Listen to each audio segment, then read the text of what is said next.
they're holding.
Good afternoon. We'll now receive a brief statement by the Israeli Foreign Minister, Gideon Saar. There will be no questions following the statement. Thank you.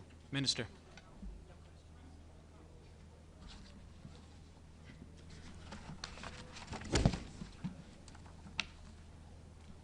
Good afternoon.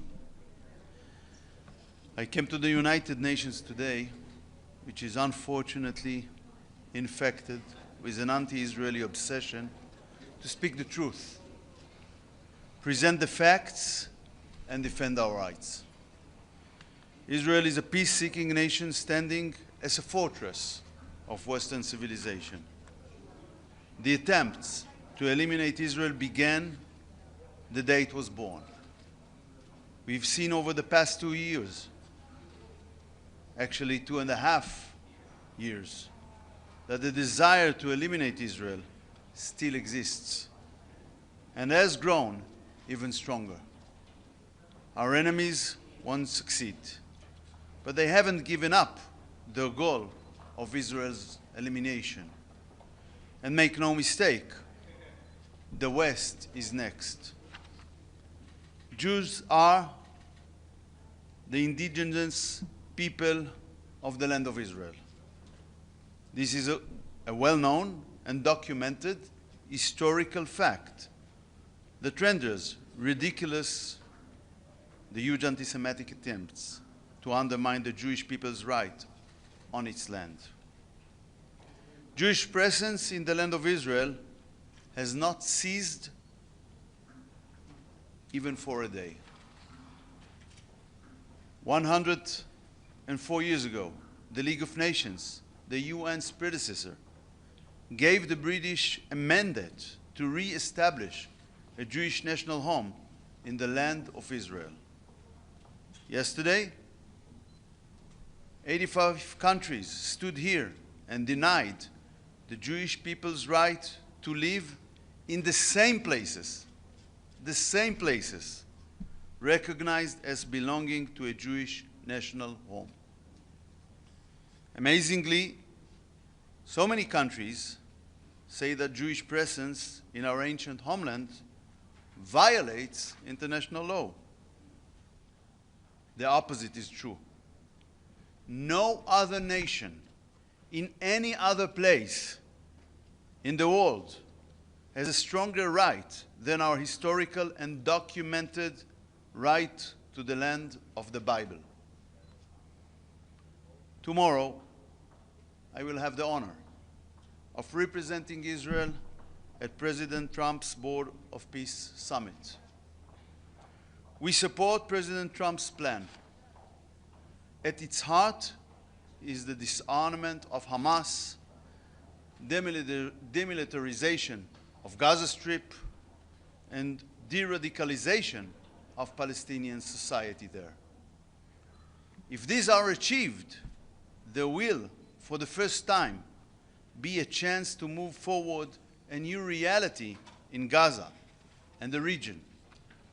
The security, stability, and prosperity of all depend on it. Everyone in this building should ask themselves, why is everyone treating tomorrow's summit as far more important than the meeting here in 15 minutes? What does it say about the UN's standing today? Why has the UN become irrelevant for solving conflicts in the world? Why has it been infested by an anti-Israeli obsession? Why, as US Ambassador Waltz recently said, has the UN become a cesspool for anti-Semitism? How can it be that the UN is represented by such extreme anti-Semitic and delusional characters like UN Rapporteur Albanese? It is not solely our issue. It also undermines the credibility of this institution. I call on the UN to wake up before it loses its remaining importance, influence, and status. Thank you. Mr. Minister, Thank you very much. There'll be no questions. Good afternoon.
Good afternoon. The 10,108th meeting of the Security Council is called to order. The provisional agenda for this meeting is the situation in the Middle East, including the Palestinian question. The agenda is adopted. I would like to welcome the distinguished Deputy Prime Ministers, Ministers, and other high-level representatives present in the Security Council chamber. Your presence today underscores the importance of the subject matter under discussion. And now, in accordance with Rule 37 of the Council's Provisional Rules of Procedure, I invite the representatives of Egypt, Indonesia, Israel, Jordan, Qatar, Saudi Arabia, the Syrian Arab Republic, Turkey, and the United Arab Emirates to participate in this meeting. It is so decided.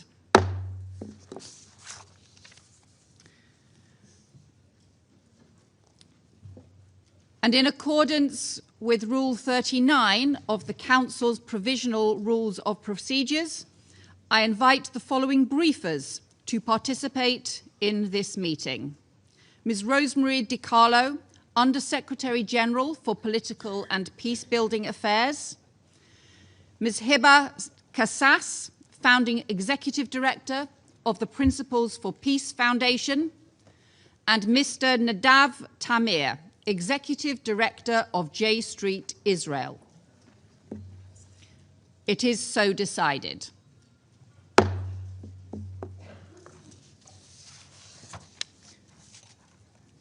I propose that the Council invite the permanent observer of the Observer State of Palestine to the United Nations to participate in the meeting in accordance with the Provisional Rules of Procedure and the previous practice in this regard.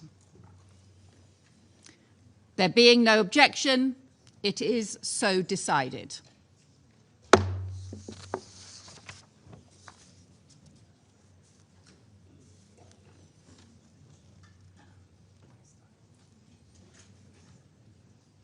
Thank you. The Security Council will now begin its consideration of item 2 of the agenda. I now give the floor to Ms. Rosemary DiCarlo. Madam President, this is a pivotal moment in the Middle East. After years of devastating conflict and immense human suffering, there is an opening, one that could allow the region to move in a different direction. But that opening is neither assured nor indefinite. The decisions taken in the coming weeks by the parties and by members of this Council will determine whether it is sustained. Our collective efforts must now consolidate the ceasefire in Gaza and alleviate the suffering of the population. We need concrete progress towards stabilization and recovery, consistent with international law, to lay the foundations for lasting peace. The Board of Peace meeting in Washington, D.C. tomorrow is an important step. We have a responsibility to work collectively to implement Phase 2 of the Gaza ceasefire and advance efforts toward a credible political path leading to a negotiated two-state solution. This must include the demilitarization of the Strip, the decommissioning of weapons held by Hamas and other Palestinian armed groups, and the establishment of security arrangements that can facilitate the important transitional governance tasks of the National Committee for the Administration of Gaza. In parallel, the entry of assistance into Gaza must increase significantly. This is essential for an inclusive Palestinian-led recovery and reconstruction. Madam President, encouraging progress has been made since the ceasefire came into effect last October in aid access and delivery. Still, the vast majority of Gaza's population remains displaced and continues to endure extremely harsh living conditions. Humanitarian operations in Gaza have continued amid severe constraints. Scaled-up entry of shelter materials, educational supplies, and medical equipment, among other items, is urgently required. The UN and its partners are expanding efforts to stabilize and rehabilitate essential systems and services as a bridge for longer-term recovery. The opening of the Rafah crossing to pedestrian movement in both directions on 2 February was a welcome development. The UN team on the ground is working closely with local and international stakeholders to promote a safe, dignified environment at the crossing and enable those in need to access medical assistance. The UN supported the medical evacuation of many patients and received hundreds of returnees.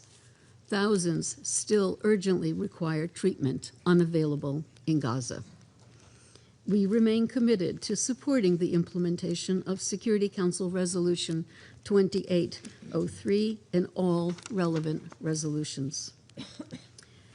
Madam President, despite the ceasefire, Gaza is still not at peace. In recent weeks, the Israeli military intensified strikes across Gaza, hitting densely populated areas and killing dozens of Palestinians.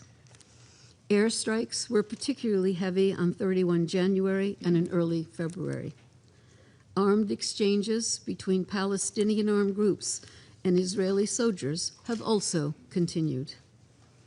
In the occupied West Bank, meanwhile, the situation is deteriorating rapidly. There, Israeli forces continued large-scale operations across the West Bank, frequently involving live fire and raising serious concerns about the use of lethal force. Widespread raids have been accompanied by home takeovers, mass detentions, movement restrictions, and repeated displacement of Palestinian families, particularly in the north. Attacks by Palestinians against Israelis and confrontations between Palestinian and Israeli security forces have also continued. Israeli authorities also expanded operations in areas around Jerusalem and extended their operations in the northern West Bank. These developments unfolded alongside continued settlement expansion, rising settler violence, and accelerated demolitions and evictions in East Jerusalem. We are witnessing the gradual de facto annexation of the West Bank as unilateral Israeli steps steadily transform the landscape. I echo the Secretary General's grave concern regarding the Israeli Security Cabinet's reported decision to authorize a series of enforcement measures and transfer of authorities in areas A and B of the occupied West Bank. If implemented, these measures will constitute a dangerous expansion of Israeli civil authority in the occupied West Bank, including in sensitive areas like Hebron. The moves could lead to settlement expansion by removing bureaucratic barriers and easing land purchases and building permits.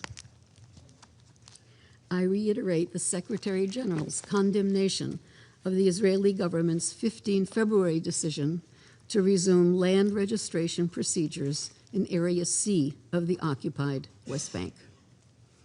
The decision threatens to dispossess Palestinians of their property and expand Israeli control over land in the area.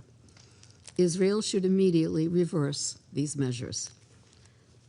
All Israeli settlements in the occupied West Bank, including East Jerusalem, and their associated regime and infrastructure have no legal validity.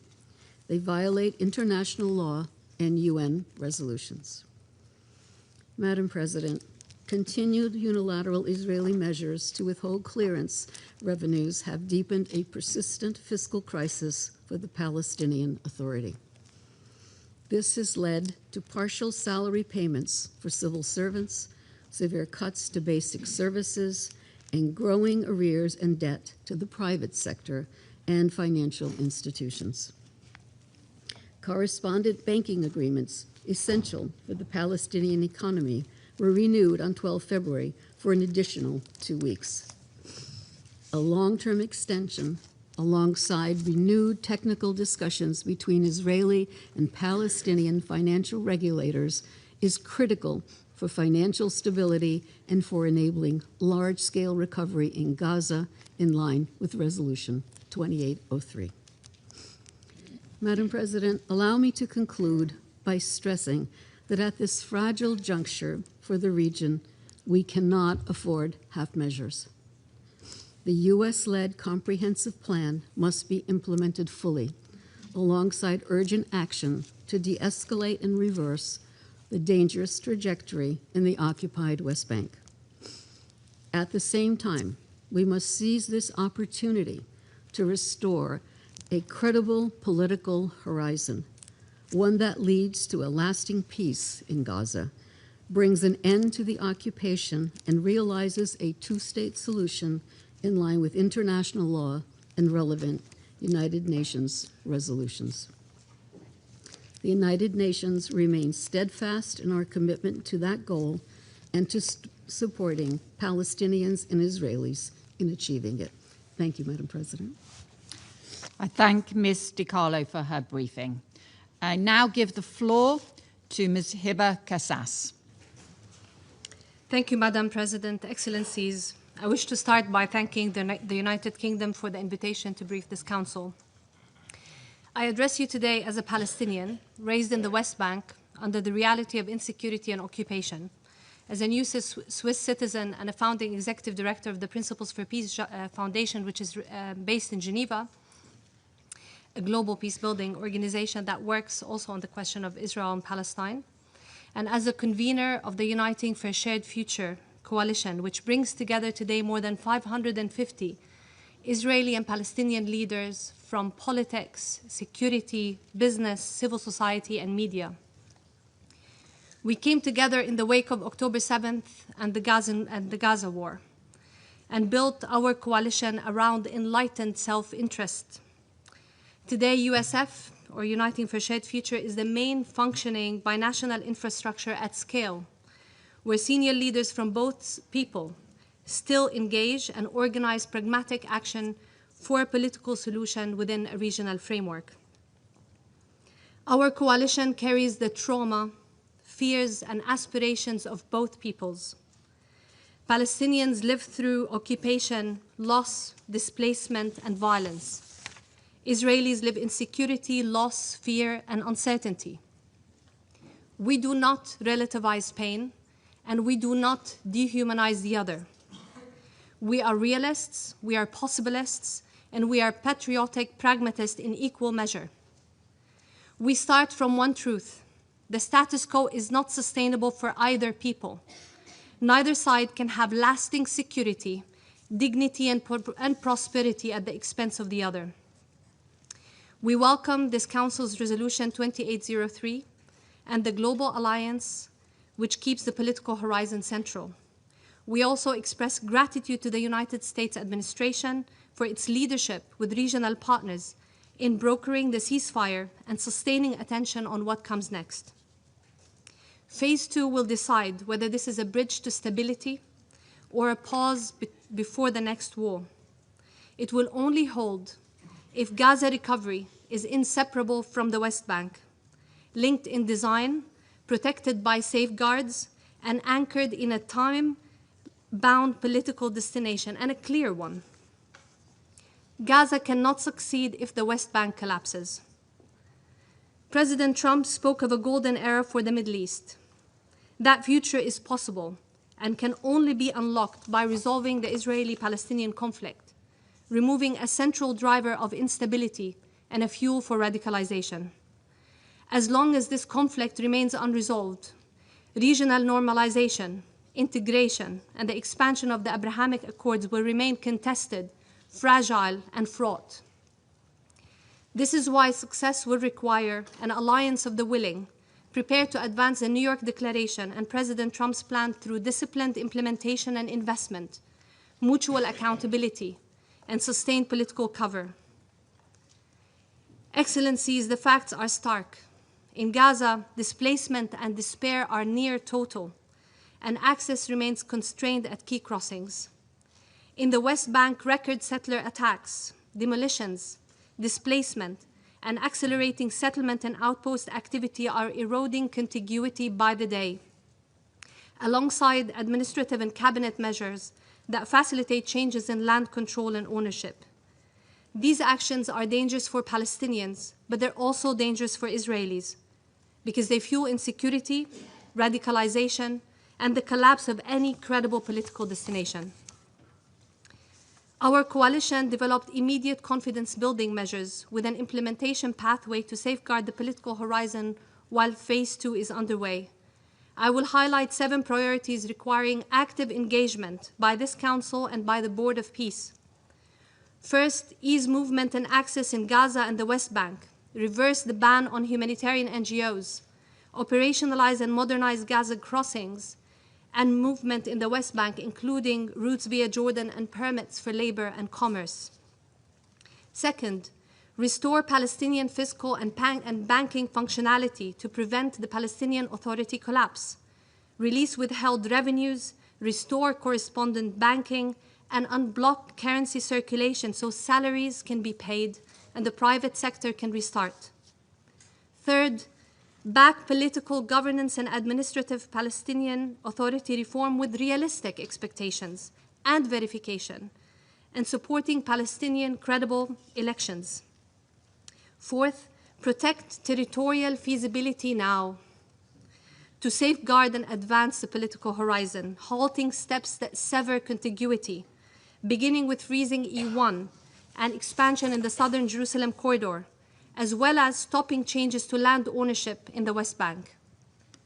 Fifth, deter violence and incitement on all sides, apply consequences for terrorism, for militia regrouping, and settler violence, and ensure any security and stabilization architecture, including the ISF deployment and disarmament, is verifiable and accountable from day one. Sixth, enable legitimate transitional governance in Gaza, allowing the National Council for the Administration of Gaza to enter Gaza, to succeed, to operate under international political protection, and link that technocratic Palestinian administration in Gaza with the West Bank. Seventh, support an Israeli-Palestinian political dialogue track by starting with what already exists. At Uniting for Shared Future, we've built a dialogue infrastructure and have recently launched in Davos, with the support of the Swiss government, a working group to advance the political horizon. These infrastructures exist, build on what exists. Excellencies, let me be clear about the political destination we believe in. Regional stability, prosperity, and security require a new regional political and security architecture that resolve the Israeli-Palestinian conflict through a non-militarized Palestinian state living side by side in safety and security next to Israel, embedded in an integrated and safer neighborhood. Our coalition is a supportive constituency for the success of Phase 2 in Gaza as a bridge to that horizon. Our offer to the Council is practical and ready to deploy. First, an Israeli-Palestinian political dialogue infrastructure you can use immediately as a nucleus and a shadow dialogue capability when no official channels exist between Israelis and Palestinians. Second, a sounding board for implementation. And third, legitimacy and delivery support, mobilizing public consent and private sector capability. As the main binational coalition of Israeli and Palestinian leaders working for this horizon, the Uniting for Shared Future stands ready to engage with the Board of Peace, with Council members, regional and national partners to help translate political intent into executable steps. I close with gratitude to the United Kingdom Presidency for this platform. And on behalf of our coalition and the Principles for Peace, we welcome the United Kingdom's initiative to host a peace-building conference and launch a peace fund to support civil society in Israel and Palestine. I also wish to thank the governments that have backed our work and our coalition, including the German government, Denmark, Netherlands, Switzerland, Ireland, Belgium, and regional partners who continue to support our capability to support regional dialogue, including the Kingdom of Saudi Arabia. Excellencies, I was raised in a reality where each generation inherits the trauma, the fear, and unfinished business of the last.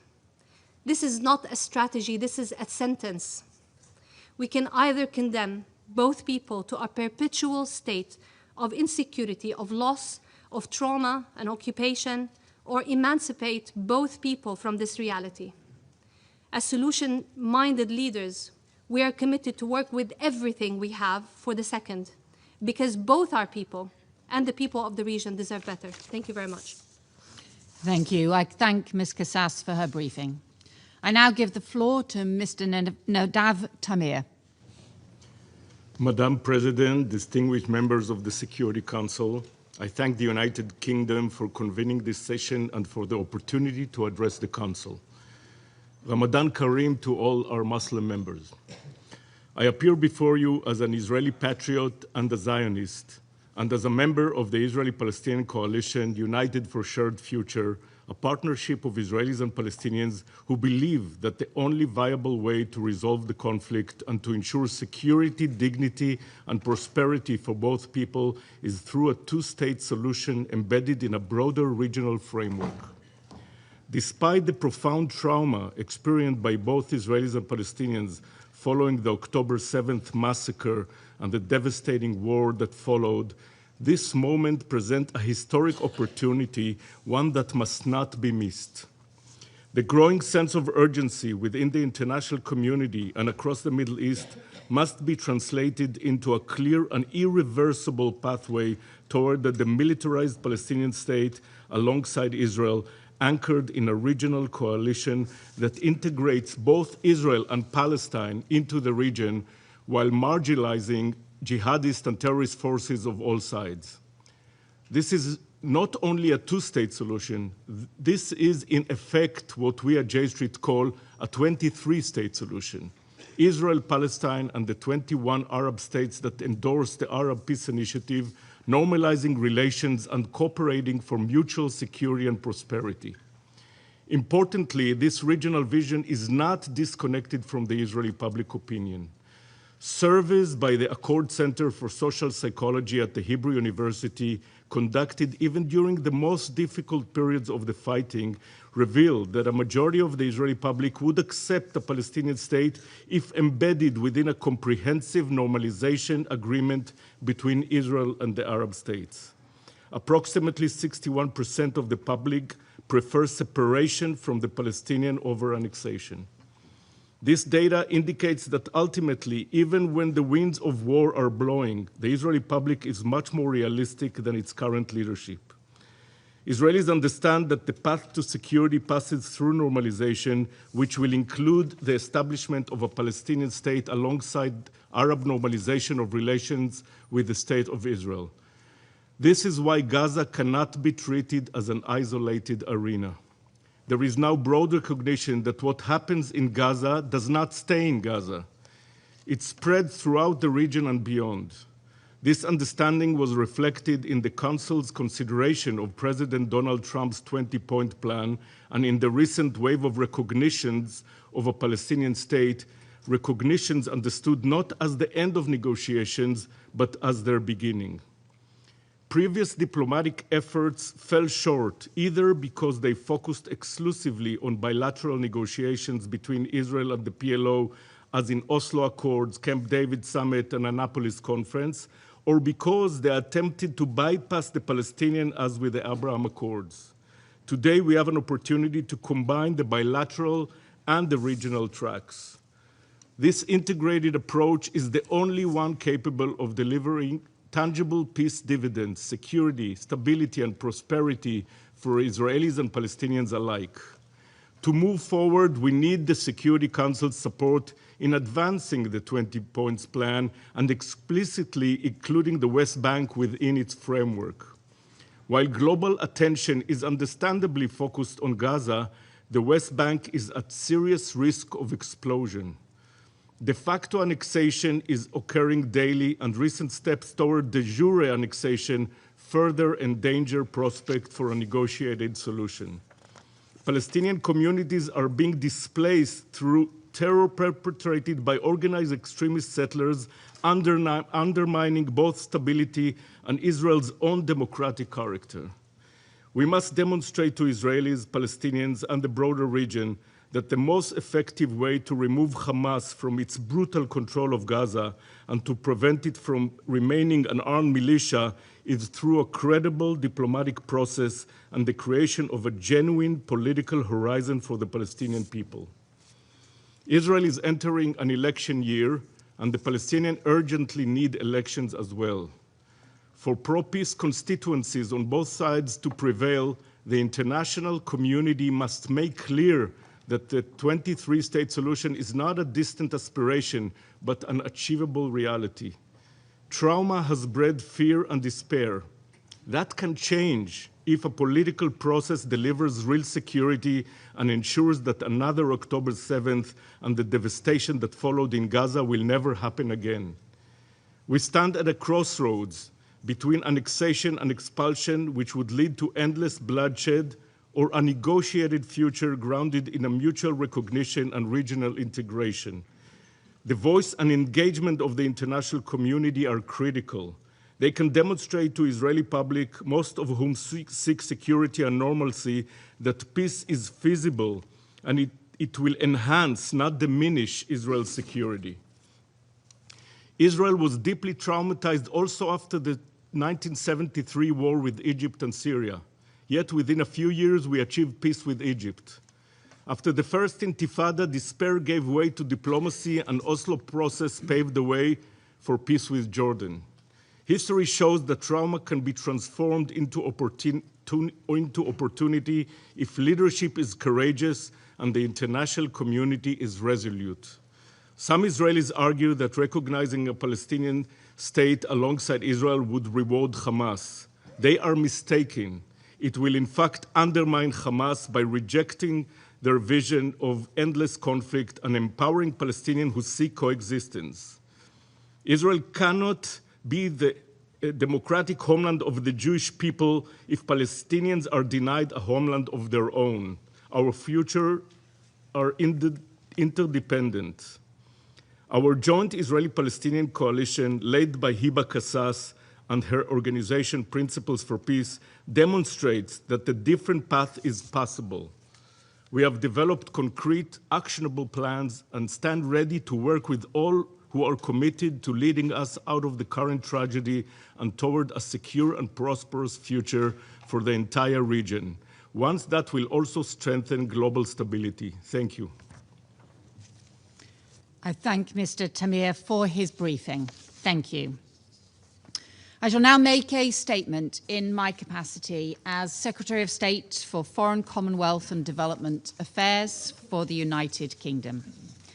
So, colleagues, let me begin by welcoming my fellow ministers joining today's session and also by thanking Undersecretary General Di Carlo for her briefing, as well as Hiba Kassas and Nadav Tamir for their powerful remarks, which remind us of the opportunity that lies before us, an opportunity to end the cycle of violence and suffering and to build a better future, free from terror, free from occupation, and to bring lasting peace and security to the region and to come together in the very spirit of this United Nations. For more than 2 years, the human cost has been unimaginable. Families shattered, communities destroyed or displaced, trauma that will reverberate for generations. The pain of the horrific Hamas terrorist attacks against Israel on October 7th, the suffering of the hostages, and the devastation of the war that followed in Gaza, with over 70,000 Palestinians killed. And that is ever present. With thanks to the leadership of the United States, Egypt, Qatar, and Turkey, alongside a wider, intense diplomatic drive from many of the nations represented here today, a ceasefire was secured and endorsed by this Council in Resolution 28 2803. The hostages are home, and the families of those deceased can finally lay their loved ones to rest. And we have an international determination to deliver phase 2 of the peace plan. But the ceasefire itself remains fragile, and the progress we all seek is at risk. We have seen ceasefire violations on both sides. Hamas has continued to attack Israeli forces, and over 600 Palestinians have been killed in Israeli attacks since the ceasefire began. And this is deeply disturbing and undermines phase 1 of President Trump's peace plan. Gaza must not get stuck in a no man's land between peace and war. So to deliver phase 2, we see 4 priorities for urgent action. Firstly, we must begin the serious process of decommissioning Hamas's weapons. In line with the 20-point plan, Hamas must destroy its terrorist infrastructure and weapons production sites as a first step towards full demilitarization, and we stand ready to play our part. Hamas must have no future role in the running of Gaza, because that is crucial for the security of Israelis and Palestinians alike. Alongside this, we need to see the Palestinian police strengthened, the International Stabilization Force deployment, and IDF withdrawal from the Strip. Second, we need to build stable Palestinian governance. The National Committee for the Administration of Gaza must be supported to succeed. This crucial body, which was included alongside the Board of Peace in Resolution 2803, now needs to be supported to deliver for the Palestinian people, leading day-to-day service, delivery and recovery efforts, establishing its legitimacy and credibility. That is the best way to weaken Hamas and render them irrelevant. And there must be a clear plan for the links and transition from the committee to a reformed Palestinian Authority, because Palestine must be run by Palestinians. Third, we must prevent the destabilization of the West Bank and preserve the viability of a Palestinian state. We have seen the Palestinian economy face strangulation, including the Israeli government withholding some of the Palestinian Authority's own tax revenues. We are witnessing an all-time high of Israeli settlement expansion and settler violence in flagrant breach of international law, with Palestinian families and communities driven from their homes, beaten while farming their own land, attacks that sow terror among civilians. This is deeply, deeply wrong, and a clear contravention of the resolutions of this Council, and counterproductive. It only makes the Israeli and Palestinian people less secure. Fourth, and most important of all, most immediately, we must address Gaza's catastrophic humanitarian situation. Families repeatedly displaced are spending this winter desperately seeking shelter amidst the rubble, without electricity, without water supplies or health care. Children have frozen to death and died while waiting medical evacuations. This is unconscionable, and crucially, it is preventable. To address these dire needs, the United Kingdom has contributed over $100 million for humanitarian support in Gaza this year.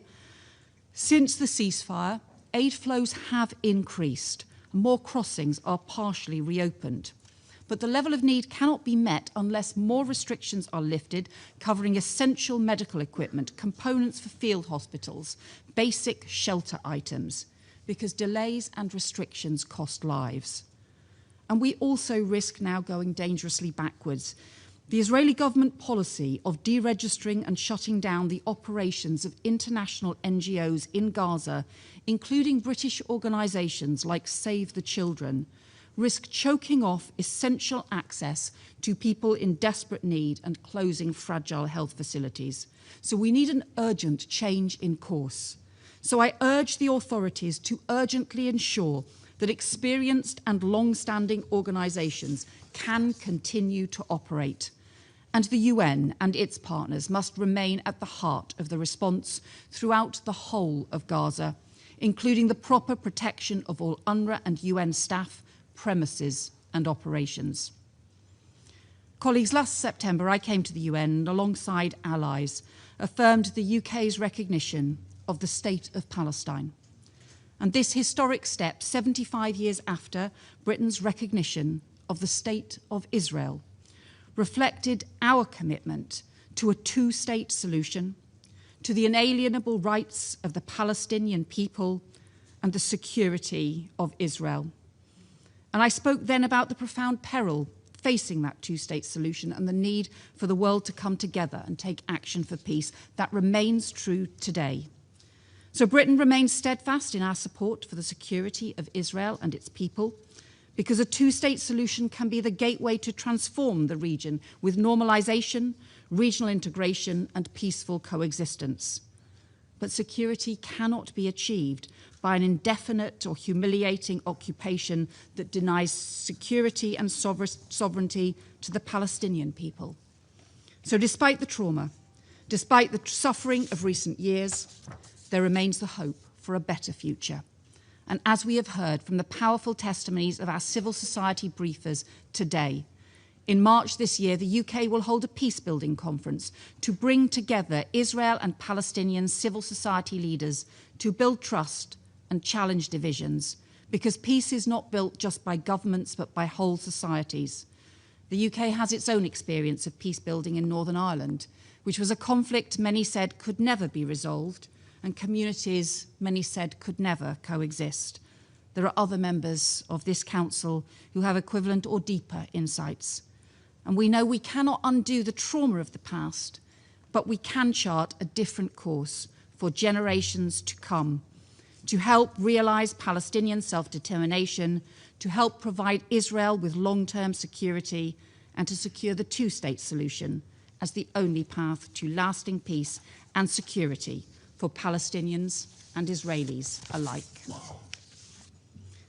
Thank you. I resume my function as President of the Council. I now give the floor to His Excellency Mr. Mohammed Ishaq Dar, Deputy Prime Minister and Minister for Foreign Affairs of Pakistan. I thank you, Madam President, for convening this very important meeting. It's indeed a pleasure to see you chairing today's very important discussion. I also thank Under Secretary General Rosemary DiCarlo for her sobering briefing, followed by two more briefings which were very candid. We are meeting today at a critical juncture. On the one hand, intensified diplomatic efforts are underway to consolidate the ceasefire, alleviate the sufferings of Palestinians, and advance implementation of the comprehensive plan to end the Gaza conflict endorsed by Security Council Resolution 2803. On the other hand, Israel's continued ceasefire violations, annexations attempts, and illegal actions across the occupied Palestinian territories continue to undermine these efforts and threaten prospects for a just and lasting peace. Madam President, Pakistan remains fully engaged in diplomatic efforts aimed at permanent cessation of hostilities and a just resolution of the conflict. We appreciate peace efforts led by US President Donald Trump. In this regard, we are working closely as part of the group of 8 Arab and Islamic countries, namely Egypt, Jordan, Qatar, Saudi Arabia, the United Arab Emirates, Indonesia, Turkey, and Pakistan. Madam President, Israel's recent illegal decisions to expand its control over the West Bank are gravely disturbing.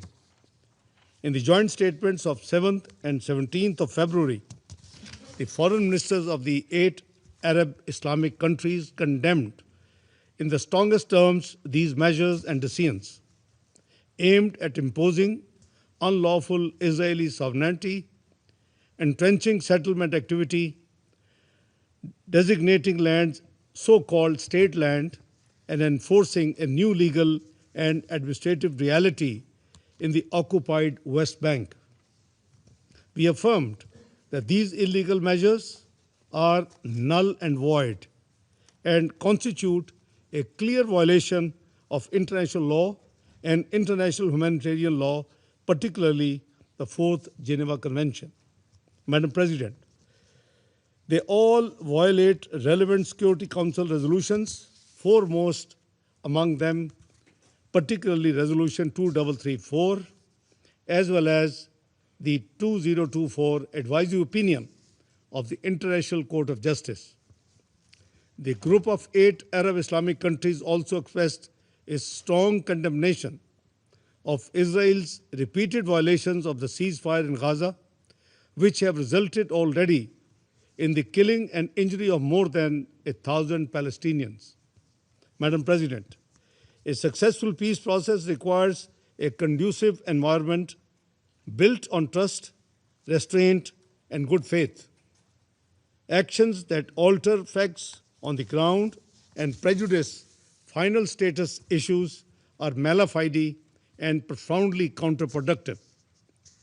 Since the ceasefire, hundreds of Palestinians have been killed, UN premises, including UNRWA facilities, have been attacked, restrictions on humanitarian operations and pressure on international humanitarian organizations continue to impede humanitarian assistance, which has yet to flow at the scale required. This is totally unacceptable and also reminds us of the fragility of the current situation. Madam President, against this backdrop, full and faithful implementation of Resolution of Security Council number 2803 is absolutely essential. Ceasefire must be fully respected with a view to a permanent cessation of hostilities. We must ensure safe, sustained, and unimpeded humanitarian assistance at the right scale.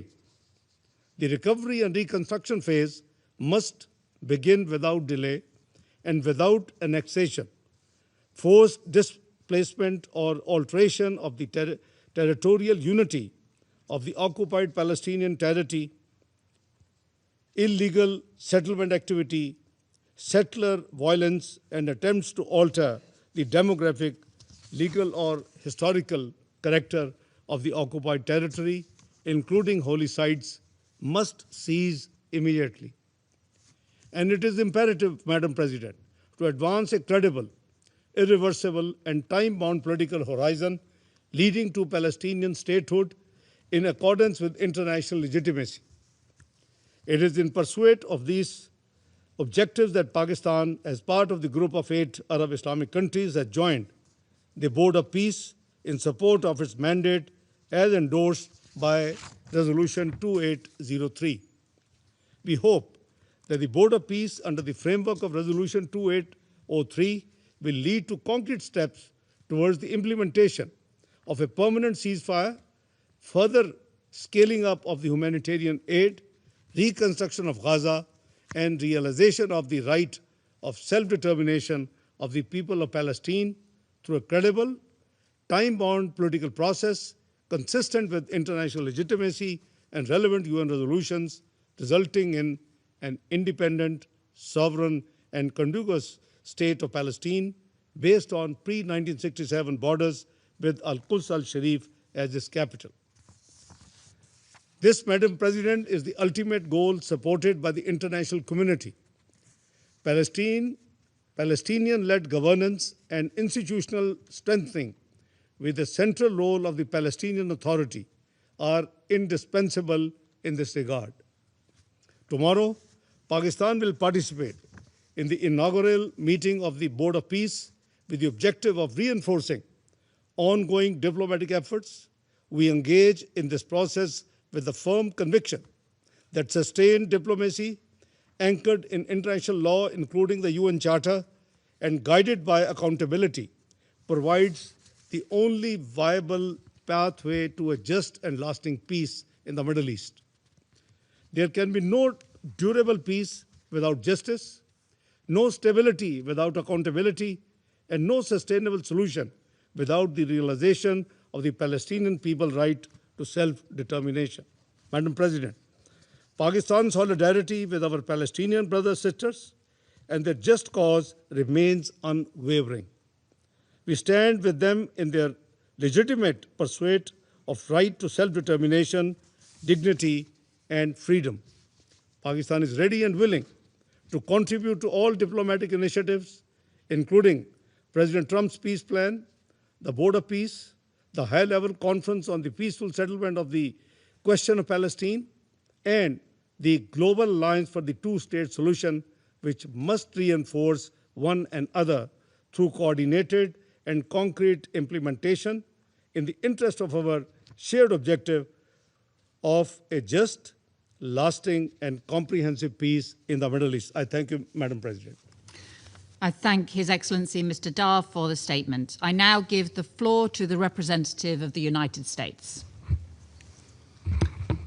Thank you, Madam President. Thank you, Undersecretary General DiCarlo, and our experts for your briefings today, and welcome to a number of ministers to the Council. Colleagues, for 2 long years, we spoke about the way forward. We gave speech after speech and resolution after resolution in this very chamber. Now, thankfully, there is a clear path forward in President Trump's 20-point peace plan. And I think it's worth remembering that just a few months ago, we had a situation where the terrorist group Hamas brutally controlled Gaza. They sacrificed their own people for their propaganda aims. And we had 48 hostages suffering in the tunnels that Hamas had built instead of rebuilding Gaza, and forced them, in many cases, to dig their own graves. In the few months since, the ceasefire is in place. We've reduced hostilities. We've brought every single hostage home, alive and sadly deceased. And every day we are expanding the level, the scope, and the scale of humanitarian assistance. Phase 2 will build upon Phase 1's progress, but security and governance must come first. To that end, the International Stabilization Force, for which we have seen thousands of soldiers pledged, will create security, preserve peace, and establish a durable, terror-free environment. We've also announced the National Committee for the Administration of Gaza, which will be responsible for restoring vital services in accordance with President Trump's 20-point plan. Under the oversight of the Board of Peace, the National Committee will forge a productive economy and provide Gazans with the opportunity for a better life. We already received the results of the committee's work. On February 2nd, it announced the reopening of the Rafah crossing, which has facilitated life-saving medical evacuations and humanitarian assistance. Colleagues, the data and the results are speaking for themselves on a number of fronts. On February 15th, dozens of patients and their companions were medically evacuated from Gaza to Egypt.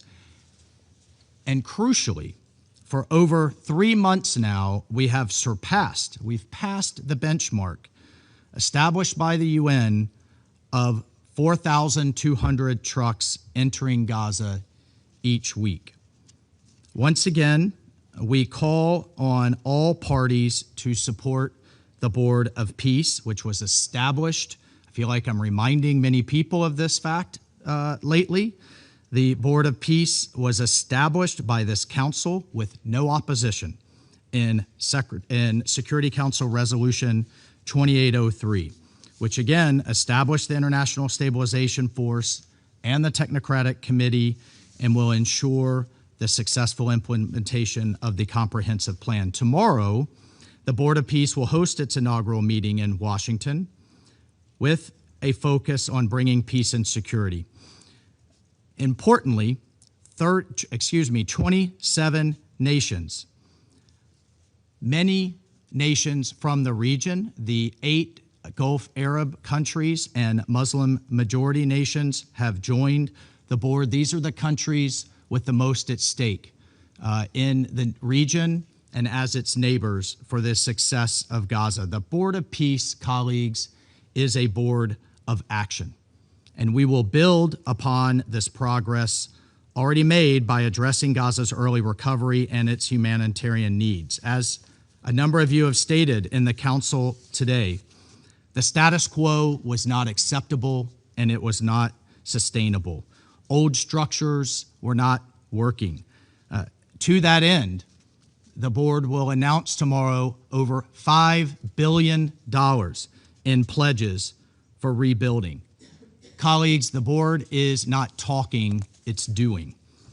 And look, we are hearing the chattering class criticizing the structure of the board, that it's unconventional, that it's unprecedented. Again, the old ways were not working. We had choices of Hamas continuing to control Gaza, an occupation of Gaza, or a new way.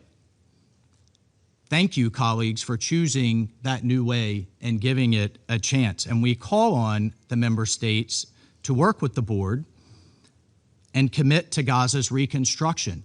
We call on member states to commit your time and your treasure in a meaningful, tangible way to back the speeches and rhetoric that we've heard in this body. But before reconstruction can move forward, Hamas must and will disarm. All military, terror, and offensive infrastructure, including tunnels and weapon production facilities, must be destroyed and not rebuilt, and Gaza must be demilitarized and de-radicalized. There will be no more October 7th, and there prayerfully will be no more war. Reconstruction cannot and will not take place in areas where Hamas has not demilitarized. Many of you today and in the media have thanked President Trump for his vision and his tenacity in putting this plan in place. As chair of the Board of Peace, we are confident that we will see an era of security, prosperity, and opportunity for the Middle East emerge. Thank you, Madam Chair. I thank the representative of the United States for the statement. I now give the floor to the representative of Somalia. Thank you, Madam President. Let me begin by expressing our sincere appreciation to the United Kingdom for convening this timely, important, and high-level briefing on the Middle East. We also want to thank Her Excellency, the Right Honorable Ms. Yvette Cooper, the Secretary of State for Foreign, Commonwealth, and Development Affairs of the United Kingdom. We also want to thank Under-Secretary General Ms. DiCarlo for their briefings. And we have also acknowledged and thank the contributions of the civil society briefers, mainly Ms. Hiba Qasas and Mr. Nadaf Tamir. We also welcome the participation of the Deputy Prime Ministers and Foreign Affairs for Pakistan and Jordan, as well as the Minister of Foreign Affairs of Egypt and Indonesia in this meeting. We meet today again at the moment of a grave crisis in the occupied Palestinian territory.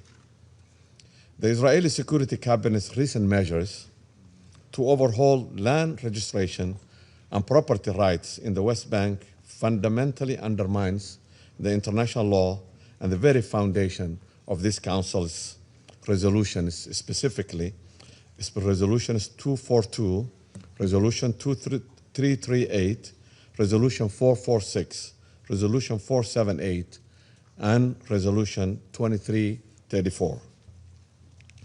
These resolutions reaffirm the inadmissibility of the acquisition of a territory by force and the illegality of the settlement in the occupied territories.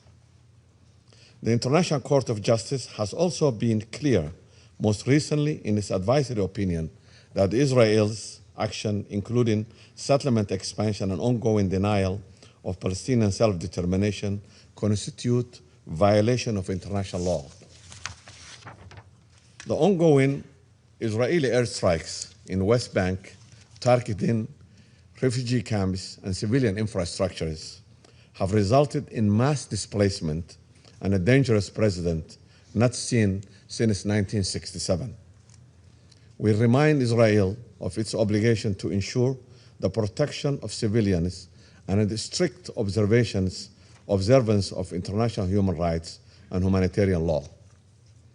These actions will not only fuel future cycles of violence, further erode any prospect for two-state solution or lasting peace in the Middle East. We categorically reject any proposals for the forced displacement of Palestinians, whether within or beyond their territories. Such actions are a grave violation of international law and amount to ethnic cleansing. Madam President, Mr. President, the international community must stand together against any attempt to alter the demographic composition of the Palestinian territories by force or coercion. Equally, we must strongly condemn Israel's recent move to recognize a secessionist group in my country in the northwestern region of Somalia as an independent entity, as well as reported plans to forcibly transfer Palestinians to the Somali territory. These measures blatantly infringe the Somali sovereignty, unity, and territorial integrity, and threatens to entangle the Horn of Africa in the destabilization dynamics of the Middle East conflict. Any effort to impose such political realities on the African continent undermines core principles of international law and sets a dangerous precedent. Mr. President, the humanitarian operations in Gaza under the fragile ceasefire is under severe strain. Aid convoys face repeated delays as the key crossings and fuel shortage have crippled hospitals and shelters. We strongly condemn the recent Israeli attack on UNRWA facilities, targeting an institution mandated by the United Nations to deliver life-saving aid in a flagrant breach of international humanitarian law and further imperils the most vulnerable, in particularly the women and children. Humanitarian access is not a privilege, but a fundamental necessity and a legal obligation under the international law. Unhindered access for UNRWA and all humanitarian agencies must be guaranteed by the occupying power. We are also deeply troubled by Israel's actions at the Holy Mosque in Jerusalem. Respect for the religious sites is a fundamental obligation under international law, and Israel must refrain from actions or rhetorics that endanger these sacred places. During the holy month of Ramadan, we urge the de-escalation across the occupied Palestinian territory and call on Israel to allow worshippers free, safe access to blessed Al-Aqsa Mosque, preserving the legal and historic status quo of the holy sites in Jerusalem. Mr. President, looking ahead, the reconstruction of Gaza is essential. We acknowledge the US President Trump's leadership for the ceasefire in Gaza and his 20-point plan, and take a note on the meeting of the Board of Peace in Washington, D.C. tomorrow. We hope this process will lead to a lasting solution and complement the United Nations efforts. We note the Arab League's recent recovery plan as a positive step, but without immediate funding and political clarity, such plans remain aspirational. Reconstruction cannot succeed under continued occupation. We categorically reject any suggestions of the prolonged Israeli security control or in reoccupation of Gaza. The governance and the rebuilding of Gaza must be Palestinian-led, unified with the West Bank, and enable true self-determination. Mr. President, United Nations must remain at the center of all efforts directing reconstruction, coordinating humanitarian aid, unfolding and unholding international law, ensuring the collective will of the global community is reflected in every step toward peace. The President's ceasefire must be the start of a genuine political process, not its end. Ending Israeli occupation and realizing a sovereign and independent Palestinian state with Al-Quds al-Sharif at its capital in accordance with the relevant United Nations resolutions is the only viable path to achieve sustainable peace for all. There is no doubt that the challenges of the Middle East are deeply interconnected with one common denominator. Allow me to conclude with the words of the late President of the United States, Mr. Jimmy Carter, quote, "The bottom line is this: peace will come to Israel and the Middle East only when the Israeli government is willing to comply with international law, with the roadmap of peace, with official American policy, with the wishes of the majority of its own citizens, and honor the previous commitments by accepting its borders, its legal borders." I thank you, Mr. President. I thank the representative of Somalia for the statement, and I give the floor to the representative of France.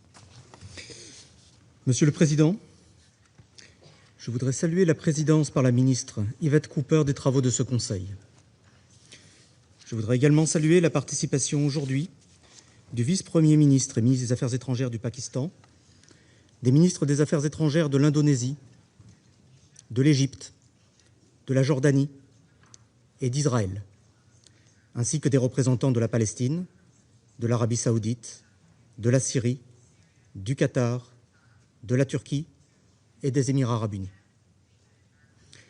Je voudrais également remercier la secrétaire générale adjointe aux affaires politiques et à la consolidation de la paix, Mme Rosemarie Di Carlo, pour son exposé très clair.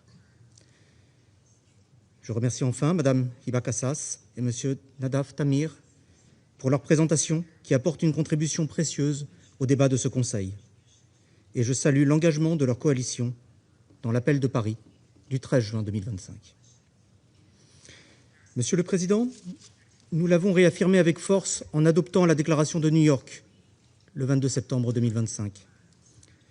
Nous soutenons la perspective de deux États vivant côte à côte, en paix et en sécurité. Depuis lors, et avec l'engagement des États-Unis, la possibilité de mettre fin au cauchemar ouvert le 7 octobre 2023 est une option réaliste. Il faut s'en réjouir. Il nous faut y travailler.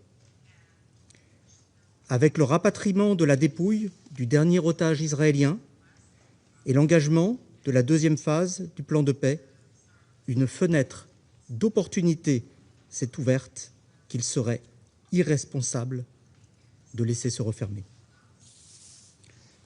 Monsieur le Président, la Cisjordanie traverse une situation d'une gravité sans précédent qui menace les perspectives de paix, alors même que des efforts diplomatiques déterminants sont engagés sur Gaza. La France rappelle que l'avenir de la Cisjordanie et l'avenir de Gaza sont indissociables. Toute fragilisation de l'une compromet la stabilité de l'autre.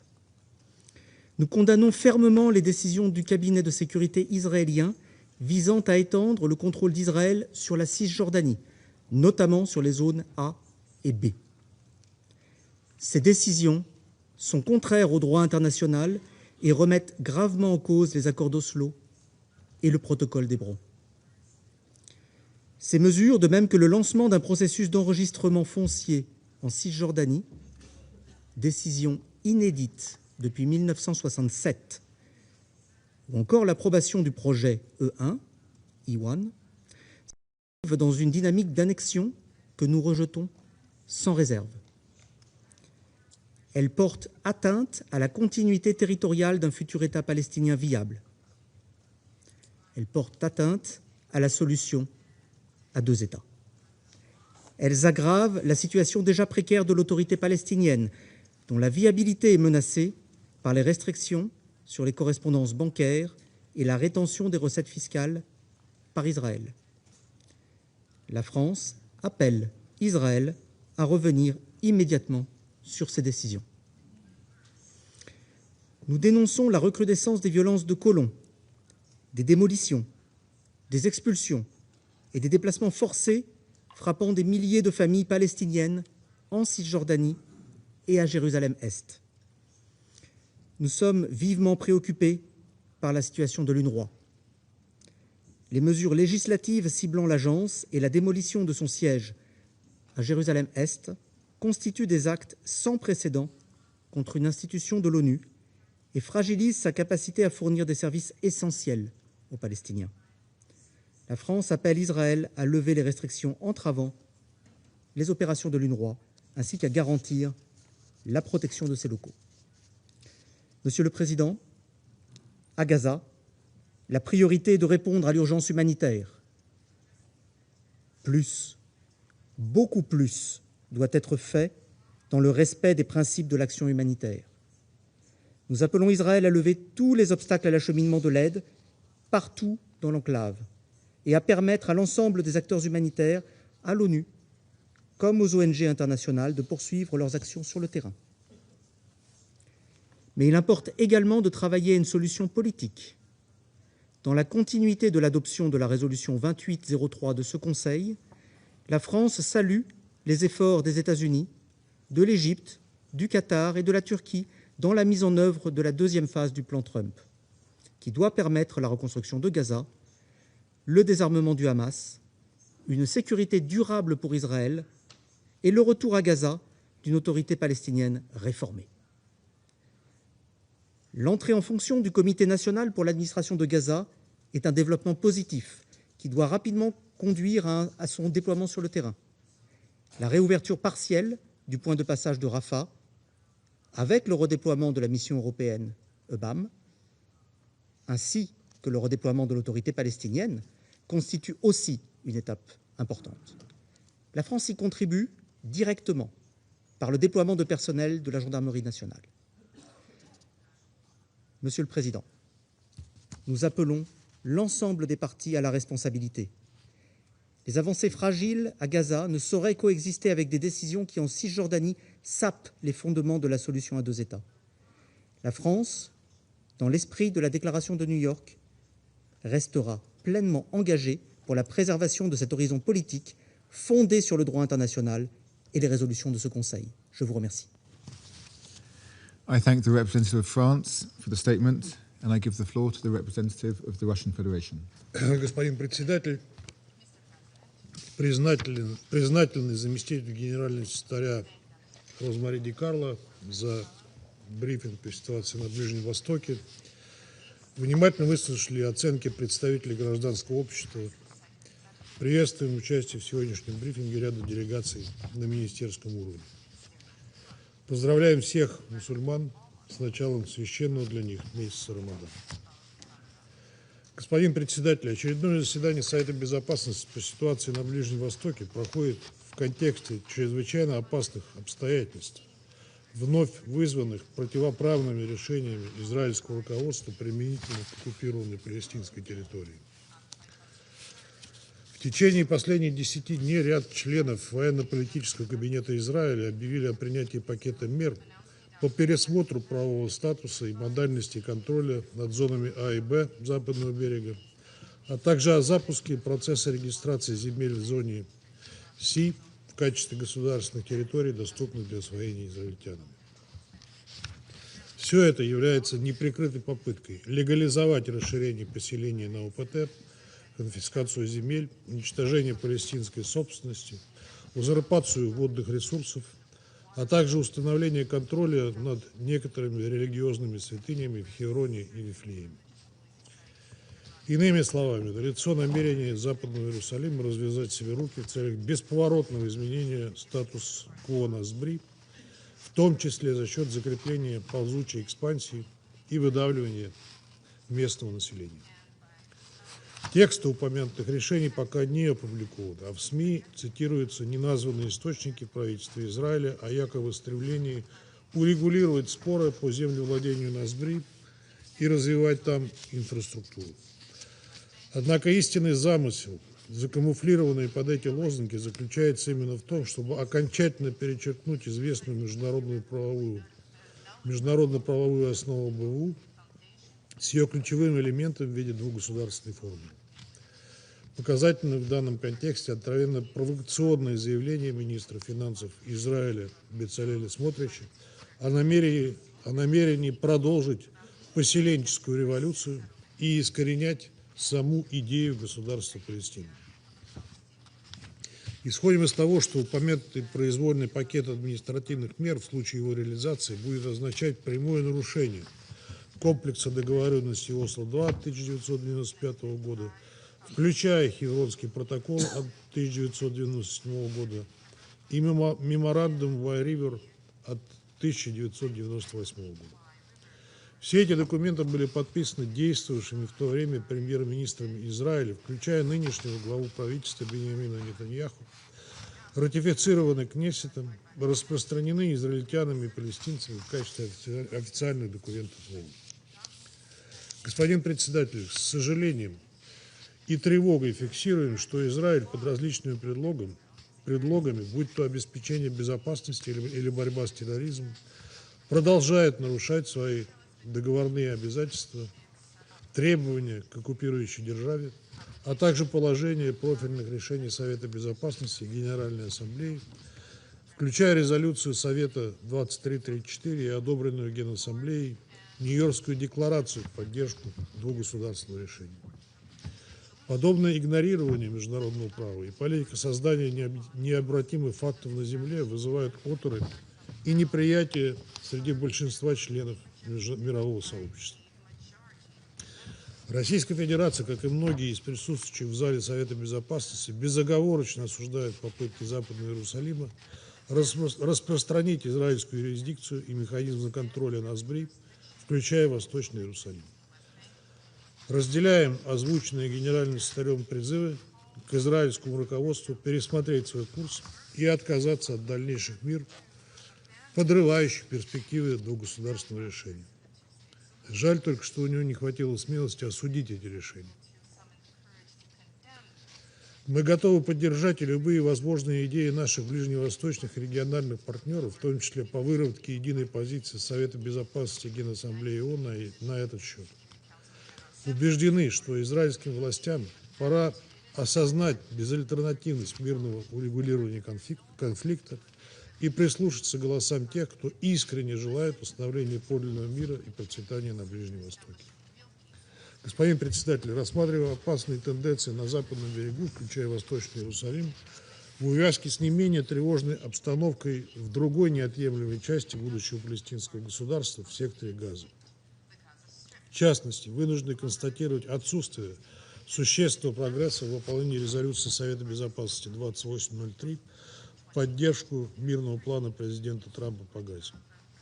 Безусловно, прекращение огня в Газе, освобождение всех израильских заложников и части палестинских заключенных стало важным и долгожданным событием. Нельзя недооценивать значимость остановки чудовищного кровопролития в анклаве, однако, судя по поступающей информации, массовая гибель палестинцев в Газе продолжается. С 10 октября жертвами израильских ударов стали свыше 600 человек. Как следует из регулярных сводок ООН, сохраняются и проблемы с доставкой гуманитарной помощи в анклав, в том числе из-за израильских отказов или задержек на прохождение гуманитарных конвоев. А непосредственно в тюрьмах Израиля по-прежнему удерживаются тысячи палестинцев, в отношении которых, помимо существующего ограничения доступа международных гуманитарщиков, вынашиваются планы ввести смертную казнь. Рассчитываем, что недвусмысленные призывы к деэскалации как в Газе, так и на Нозбри будут в той или иной форме озвучены в ходе запланированной на завтра в Вашингтоне серии мероприятий по линии Совета мира, одним из участников которого недавно стал сам Израиль. По-прежнему ожидаем от американских коллег информации по параметрам будущего присутствия международных стабилизационных сил в Газе. спустя 3 месяца после принятия резолюции 2803 мы, наравне с другими коллегами по Совету, не располагаем конкретикой на этот счет. В свою очередь, хотели бы вновь подтвердить, что Россия в качестве постоянного члена Совета Безопасности ООН продолжит твердо отстаивать принципы справедливого урегулирования палестино-израильского конфликта в соответствии с резолюциями СБ и Генассамблеи на основе одобренной международными решениями формулы двух государств. Исходим из необходимости активизации международных усилий по восстановлению политического горизонта в деле решения палестинской проблемы. Итогом таких коллективных шагов должно стать создание суверенного государства Палестина в границе 1967 года со столицей в Восточном Иерусалиме, сосуществующей в мире и безопасности с Израилем. Благодарю вас. I thank the representative of the Russian Federation for the statement, and I give the floor to the representative of Liberia.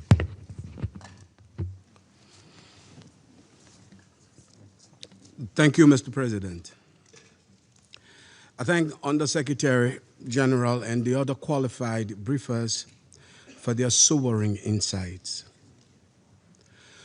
We cannot speak about the Middle East without acknowledging the initiatives led by the United States, Qatar, Egypt, and other regional leaders and stakeholders who activated the momentum toward de-escalation, improved humanitarian access, and dialogue. As we welcome the meeting of the Board of Peace on tomorrow in Washington, D.C., today, Liberia will begin not with lamentations, but with a roadmap. If we are serious about peace in the Middle East, 5 steps are immediately necessary. 1, immediate and verifiable protection of civilians. 2, guaranteed and sustained humanitarian access at scale. 3, a freeze on unilateral actions that predetermine final status issues. 4, structured, time-bound political negotiations with regional guarantees. And 5, a regional security and economic compact that makes peace more profitable than war. Everything I will say today expands on these 5 points. Mr. President, Excellencies, as we have heard from our briefers, for millions in the Middle East, war is not an interruption of life. It is life itself. Entire generations have been born under occupation, blockade, displacement, or bombardment. Children who should be learning algebra and literature are instead learning the sound of drones and artillery. Mothers measure time not in school years, but in ceasefires that did not hold. This is not only a humanitarian tragedy, it is an international failure. Over decades, data from multiple UN agencies demonstrate a recurring pattern where political processes collapse, humanitarian needs triple.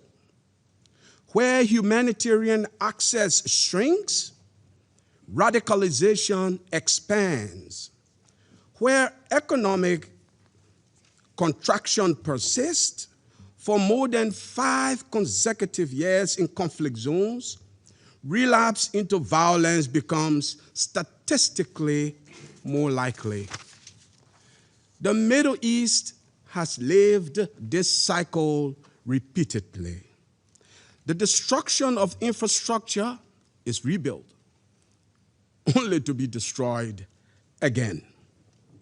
Armed operations degrade adversaries, but they only entrench grievances. security measures imposed without political legitimacy produce only temporary calm. If force alone worked, this council will not be meeting decade after decade on the same files. The current trajectory is not strength, it is repetition. Mr. President, history teaches us something fundamental. From the Magna Carta to the Universal Declaration of Human Rights, humanity has gradually recognized its simple truth. Power without restraint destroys both ruler and ruled. No people are immune from this law of history. Borders may be disputed, narratives may compete, faith traditions may differ, skin tones, languages, and nationalities may divide us, but biology, grief, and hope do not. Mankind is one. The child in Gaza and the child in Tel Aviv inherit the same century. The destiny of the people in the Middle East are interwoven, whether they acknowledge or accept it or not. War in the modern Middle East is not merely destructive, it is economically irrational. Conflict depresses regional GDP growth.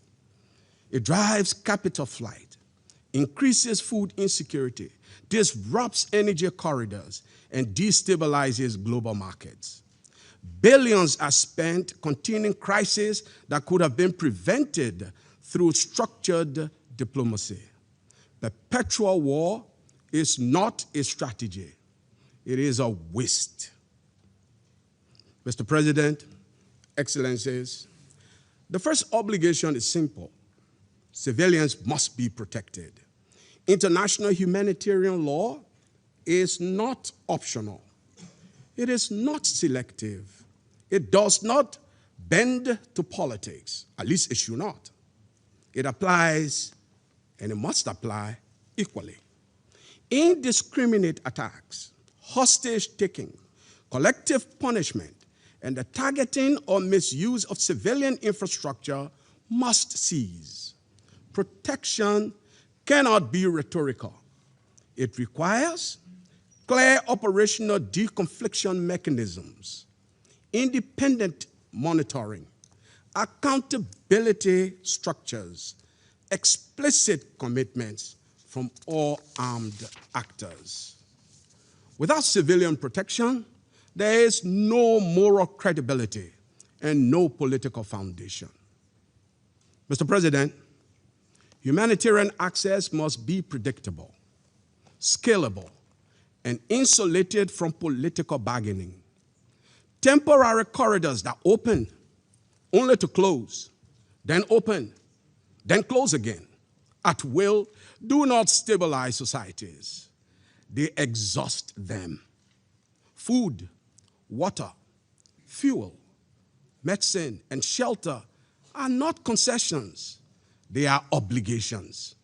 When babies die of preventable causes in conflict zones, it is not because solutions are technologically impossible.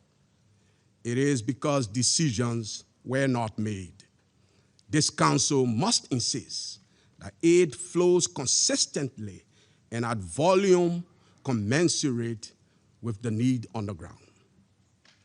Mr. President, unilateral actions that alter demographies, territorial realities, or legal status in disputed areas undermine trust and narrow political horizons. History shows that when political horizons narrow, extremism widens. A freeze on settlement is not ideological. It is preventive diplomacy. Peace cannot grow where facts on the ground are engineered to avoid it or to foreclose it. Mr. President, Excellencies, crisis management is not a peace process. A credible political pathway must be restored, structured, sequenced, and made time-bound.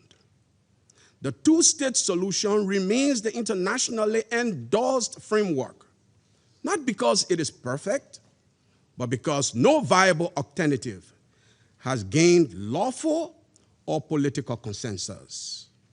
Negotiations, therefore, must address borders and security arrangements, Jerusalem, refugees, mutual recognition, and guarantees. Regional actors must serve not as proxies, but as guarantors. Without timelines and benchmarks, diplomacy drifts. Without regional backing, agreements collapse. And without accountability, commitments fade. Peace must be economically anchored. A regional compact linking reconstruction, trade corridors, energy cooperation, water management, and infrastructure investment would alter incentive structures. When economies interlock, war becomes more expensive than peace. The Middle East possesses extraordinary human capital, technological capacity, cultural depth, and strategic geography. Its youth population will power innovation for generations, if not consumed by recurring wars. Peace must offer visible dividends. In conclusion, Mr. President, Excellencies, the wars of the Middle East have outlived their justifications. Each party believes it is defending something essential: security, dignity, survival. But if the method of defense guarantees endless destruction, then wisdom requires reassessment. The world has entered an era where regional wars no longer remain regional. They spill into migration flows, energy shocks, economic instability, and global insecurity. We are beyond the point where indifference is affordable. Let us choose restraint over retaliation. Let us choose negotiation over repetition. Let us choose a future in which children inherit schools instead of sirens. I thank you for your kind attention. I thank the representative of Liberia for the statement, and I give the floor to the representative of Latvia. Thank you, Mr. President. Let me thank Undersecretary General Rosemary DiCarlo for her informative briefing, and I also express deep appreciation to civil society briefers, Ms. Hiba Kassas and Nadab Tamir, for their valuable contribution to our discussion. And their words reminded us, with both courage and humanity, that even amid hardship, the future for both peoples need not be defined by the conflict. And this foundational truth must be strengthened by courageous leadership and sustained international engagement. The comprehensive plan to end the Gaza conflict, put forward by President Trump and endorsed by the Security Council Resolution 2803, is at the heart of ongoing international endeavors to achieve peace and stability in Gaza. Every effort must now be made to advance the next steps towards its full implementation. The established ceasefire and the long-awaited completion of Phase 1, including the return of all hostages taken by Hamas, have brought hope that instead of continued loss and suffering, people in Gaza and in Israel may finally experience peace and security. Phase 2, currently underway, sets out practical steps that need to be implemented without delay to restore dignified daily life for the people of Gaza. And these include ensuring unhindered flow of aid, adequate provision of medical and winterization supplies, clearing the rubble, restoration of full functionality of hospitals and schools, and the launch of reconstruction efforts across Gaza.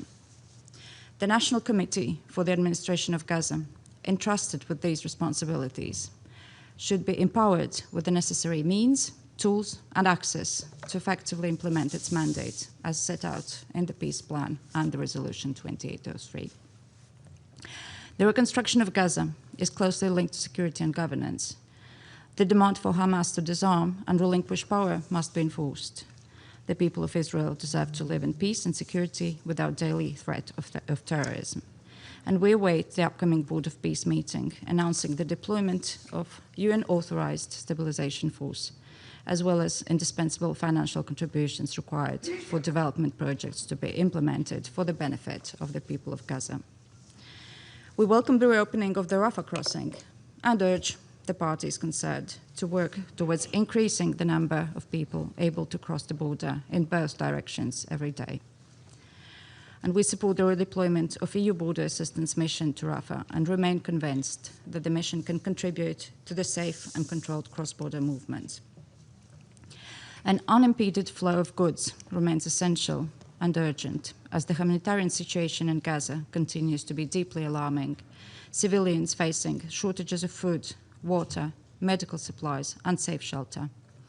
And we commend the vital work of the UN agencies and the humanitarian partners operating under extremely difficult conditions, and we reaffirm our support for their efforts to meet urgent civilian needs. We take note of UNRWA's ongoing reforms and the tangible steps taken to implement the recommendations of the Coloner report, enhancing UN agencies' accountability and transparency in delivering humanitarian support and services. And we underscore the importance of fully respecting the immunities of the UN, its personnel and premises, as essential for the effective fulfillment of their humanitarian mandate. Mr. President, at a time when international attention is focused on resolving the conflict in Gaza, we must not lose sight of the West Bank. Escalating settler violence against Palestinian civilians, land confiscations, house demolitions, settlement expansions have reached unprecedented levels. These developments fuel tensions, perpetuate a cycle of violence, exposing both Palestinians and Israelis to increasing security risks. This cycle of violence also raises the threat of terrorism for the Israeli people. Recent steps approved by Israel's Security Cabinet aimed at expanding control over the entire West Bank are unacceptable and disrupt ongoing international efforts to achieve peace and stability, including the implementation of the Comprehensive Peace Plan. These decisions undermine existing agreements to which Israel is a party and are incompatible with international law and Security Council Resolution 2334. And we condemn policies and threats of forcible displacement and annexation in the West Bank, including East Jerusalem, and urge Israel to abide by its obligations under international law. And we're deeply concerned about the severe fiscal difficulties the Palestinian Authority continues to face as a result of conflict-related economic consequences. We urge Israel to release the withheld clearance revenues so that the Palestinian Authority can meet its budgetary obligations, including the payment of public sector salaries and the provision of essential services. The Palestinian Authority has to be assisted in strengthening institutional capacities, advancing its reform agenda, and addressing security challenges in order to provide effective governance in the West Bank and eventually in Gaza. Mr. President, in conclusion, allow me to underline that the full implementation of the Comprehensive Peace Plan and Resolution 2803 requires genuine engagement by all parties. Ongoing international efforts to achieve lasting peace and security in the Middle East must strive for a political solution that addresses the security concerns and legitimate aspirations of both Israelis and Palestinians. A just and lasting peace requires that Gaza and West Bank be treated as one unified entity, and we firmly believe that a negotiated two-state solution in accordance with internationally agreed parameters as defined by Security Council resolutions and the New York Declaration remains the only viable path to lasting peace in the Middle East. And I thank you. I thank the representative of Latvia for the statement, and I give the floor to the representative of Greece. Thank you, President. I would like to thank Undersecretary General Rosemary DiCarlo for her thorough briefing, as well as civil society representatives Hiba Kassas and Nadav Tamir for their insightful remarks. Excellencies, dear colleagues, we meet today at a critical juncture where a fragile peace provides the foundation upon which lasting relief and reconstruction can be built. Greece has been among those consistent voices in this Council calling for a structured pathway towards peace. The ceasefire must be sustained and consolidated. Governance arrangements must be legitimate and durable. Reconstruction must be comprehensive and well coordinated. In this direction, we have strongly supported the comprehensive plan for Gaza endorsed by Security Council Resolution 2803, and in this context, Greece will attend as an observer the inaugural meeting of the Board of Peace for Gaza tomorrow. We have also welcomed the nomination of a Palestinian National Committee for the administration of Gaza with the support of the Presidency of the Palestinian Authority. Any transitional framework must reinforce the role of the Palestinian Authority as the legitimate representative of the Palestinian people. The full disarmament of Hamas and of all other armed groups must be addressed urgently and effectively. Durable peace requires Israel's long-term security and the full protection of Israeli citizens, as well as the tackling of hate speech and anti-Semitic rhetoric. At the same time, the legitimate governance structures embedded in a broader and credible political horizon for Palestinians is crucial. Authorizing the International Stabilization Force and defining its mandate and the operational modalities is another milestone towards achieving peace and building the day after in Gaza. Reconstruction plans to be effective must be coordinated internationally and carried out with transparency and accountability. The central role of the Palestinian National Committee, the Palestinian Authority, and key regional partners is crucial in this regard. At the same time, the humanitarian aspect should be at the forefront of a credible political process. While we acknowledge improvements on the humanitarian front, including the partial reopening of the Rafah crossing, significant challenges still persist. The toll of the conflict remains high, having left hospitals and infrastructure severely damaged and widespread deprivation. We reiterate our call for the unimpeded, large and at-scale humanitarian access, including via the Cyprus Maritime Corridor. Greece is ready to contribute in humanitarian and early recovery initiatives, namely in those that can have an immediate positive impact on the ground, such as rubble removal and housing, aiming to actively ameliorate the living conditions of the population. Furthermore, we are ready to allocate a substantial financial contribution toward hospital units in East Jerusalem, through the Pegas EU mechanism. President, beyond Gaza, we are deeply concerned over the recent measures aiming at increasing control across the West Bank and East Jerusalem. We oppose any plan to annex the West Bank, as such actions, coupled with rising settler violence, including against Christian communities, undermine the prospects of a negotiated two-state solution. As stated by Minister Yerapetritis, Gaza and the West Bank are a single, indivisible territorial unit for a future Palestinian state. An empowered and reformed Palestinian Authority is a credible partner for peace and an essential precondition for the viable implementation of the two-state solution. We acknowledge the ongoing efforts by the Palestinian Authority to undertake reforms and to build institutional capacity. continued financial and political backing, including through the release of withheld tax revenues, avoiding its fiscal collapse, is necessary to ensure the success of these efforts. Last but not least, the preservation and respect of the status quo of the holy sites in Jerusalem, a city with diverse cultural and religious mosaic, is of paramount importance. In closing, Mr. President, the path to peace remains narrow, yet it is the only way forward. Greece is committed to working with all members of this Council, with the United Nations, and with regional partners to turn commitments into action, so that peace becomes a reality.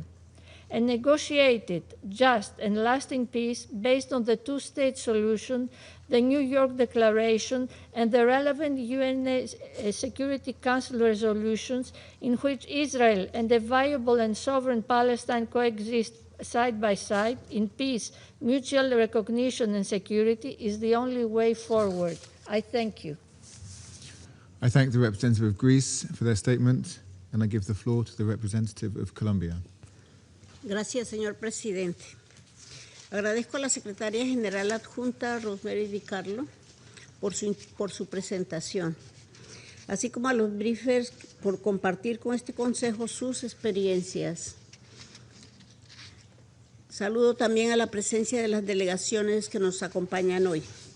Nos encontramos en un momento decisivo para el futuro de Palestina y de Medio Oriente. Mientras se abren ventanas de oportunidad y se habla nuevamente de paz, esa esperanza convive con decisiones que socavan su viabilidad. La situación en Cisjordania, incluida Jerusalén Oriental, es profundamente preocupante. Las medidas recientemente adoptadas por el gobierno de Israel consolidan la anexión de facto y son contrarias al derecho internacional. La expansión acelerada de asentamientos, la escalada de violencia, la ampliación de la autoridad civil israelí y la retórica que niega la posibilidad de un Estado palestino amenazan directamente el derecho del pueblo palestino a la autodeterminación. La resolución 2334 fue clara. La política de asentamientos constituye un obstáculo para una paz justa, duradera y comprensiva. Hoy ese obstáculo se profundiza.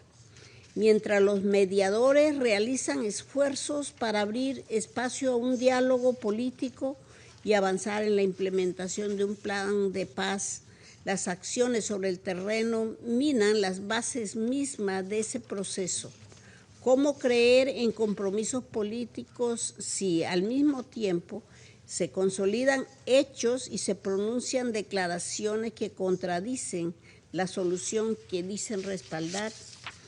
Gaza y Jordania son parte integral del territorio palestino ocupado.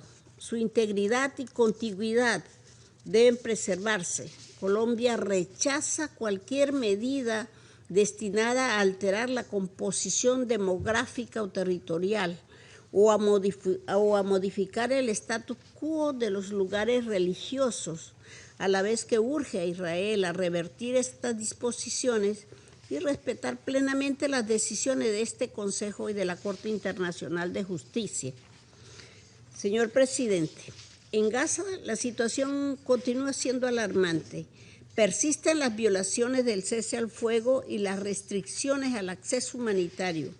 Colombia toma nota de la conformación del Comité Nacional para la Administración de Gaza y del anuncio sobre la celebración de elecciones al Consejo Nacional Palestino. Estos pasos pueden contribuir al fortalecimiento de la gobernanza palestina y deben desarrollarse con garantías reales, sin interferencias, como parte de un proceso de reformas que este Consejo ha alentado. En paralelo, la crisis económica y financiera se ha convertido en un factor de desestabilización estructural. La retención de los ingresos fiscales palestinos y la utilización de la exención bancaria como instrumento de presión, con periodos de renovación cada vez más breves, el más reciente por apenas 2 semanas, generan incertidumbre, aíslan a Palestina del sistema financiero y profundizan la desconexión entre Gaza y Cisjordania.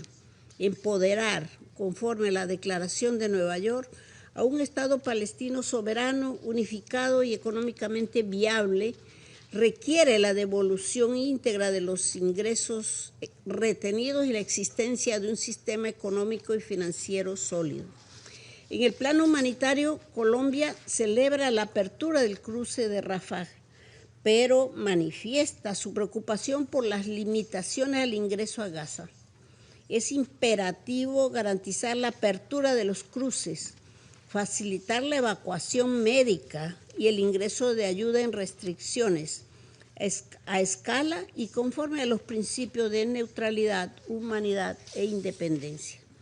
Colombia reitera su condena a los ataques contra UNRWA, incluida la vulneración de sus privilegios e inmunidades, así como a las restricciones impuestas a organizaciones humanitarias cuyo trabajo es vital en todo el territorio palestino ocupado. El personal humanitario y la prensa deben contar con acceso pleno y protección conforme a las convenciones de Ginebra, con miras a garantizar la protección de civiles y salvaguardar derechos fundamentales como acceso a la información y a servicios básicos como salud, alimentación y educación. Antes de concluir, quisiera referirme brevemente a la situación en el Líbano, resaltando nuestra preocupación por los reportes recientes referentes al uso de herbicidas tóxicos al norte de la línea azul, además de construir una violación a lo dispuesto en la resolución 1701.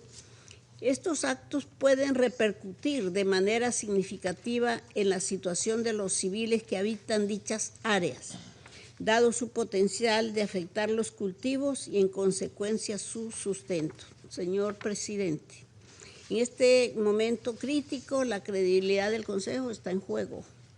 Es imperativo exigir el respeto de la resolución 2334, preservar el espacio político para una solución basada en la existencia de un Estado palestino viable, soberano y contiguo sobre las fronteras previas a 1967, con Jerusalén Oriental como capital y avanzar hacia la admisión de Palestina como miembro pleno de las Naciones Unidas. Muchas gracias. I thank the representative of Colombia for the statement, and I give the floor to the representative of China. 谢谢主席，我欢迎英国外交大臣库珀阁下主持今天的会议。感谢迪卡洛副秘书长、卡萨斯女士和坦米尔先生的通报。70多年来，巴以局势屡现动荡，冲击中东和平稳定，牵动国际形势演变。巴勒斯坦问题延宕至今，根本症结在于两国方案没有实现，巴勒斯坦无法独立建国。当前，巴勒斯坦问题再次来到重要节点，国际社会必须本着对巴勒斯坦人民负责、对中东和平负责的态度，坚持公平正义，采取有力行动。我讲3点。第一，立即结束加沙民众苦难是当务之急。加沙急需实现真正的全面持久停火，任何对平民的袭击都不可接受。联合国等人道机构拥有足够的经验、完备的体系，可以筑起加沙民众的生存桥梁。限制人道机构开展援助，将严重恶化加沙的人道主义危机。中方呼吁有关各方，特别是以色列，全面遵守停火协议，停止一切袭击行为。呼吁以色列履行国际人道法义务，全面开放过境点，解除对人道物资准入限制，保障联合国近东巴勒斯坦难民救济和工程处等人道机构开展援助。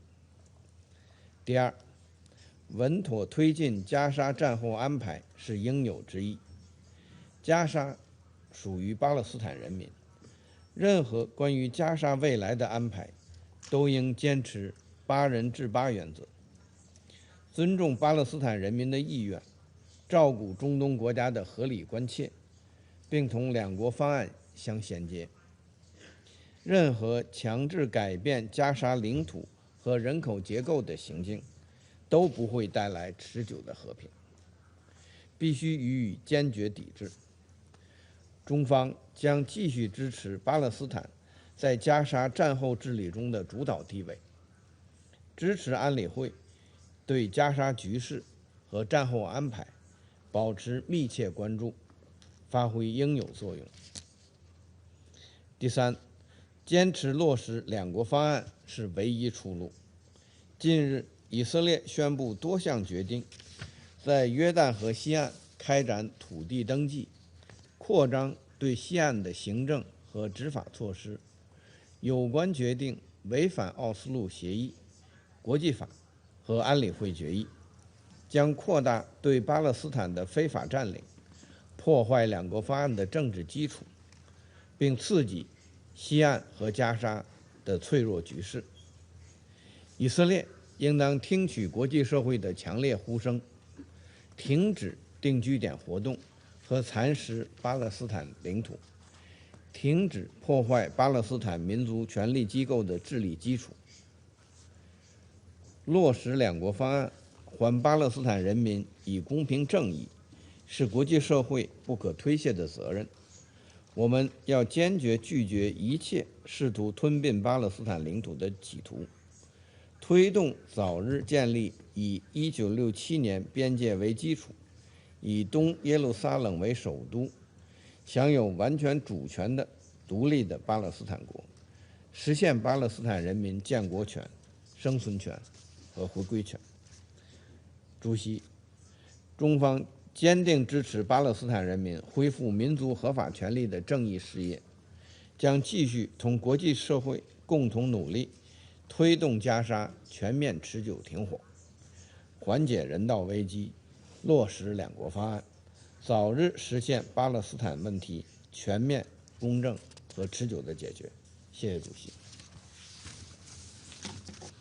I thank the representative of China for the statement, and I give the floor to the representative of Bahrain. السيد الرئيس، نرحب بترأس معالي السيدة إيفيت كوبر وزيرة الخارجية وشؤون الكومنولث والتنمية في المملكة المتحدة الصديقة، وأتقدم لوفد المملكة المتحدة بالشكر على الرئاسة المتميزة للمجلس خلال هذا الشهر. كما أرحب بأصحاب المعالي والسعادة وزراء خارجية الدول الشقيقة والصديقة المشاركين في هذه الجلسة. وثمن المداخلة القيمة التي تقدمت بها سعادة السيدة روزماري دي كارلو وكيل الأمين العام للأمم المتحدة للشؤون السياسية، ورحب بكافة المتحدثين.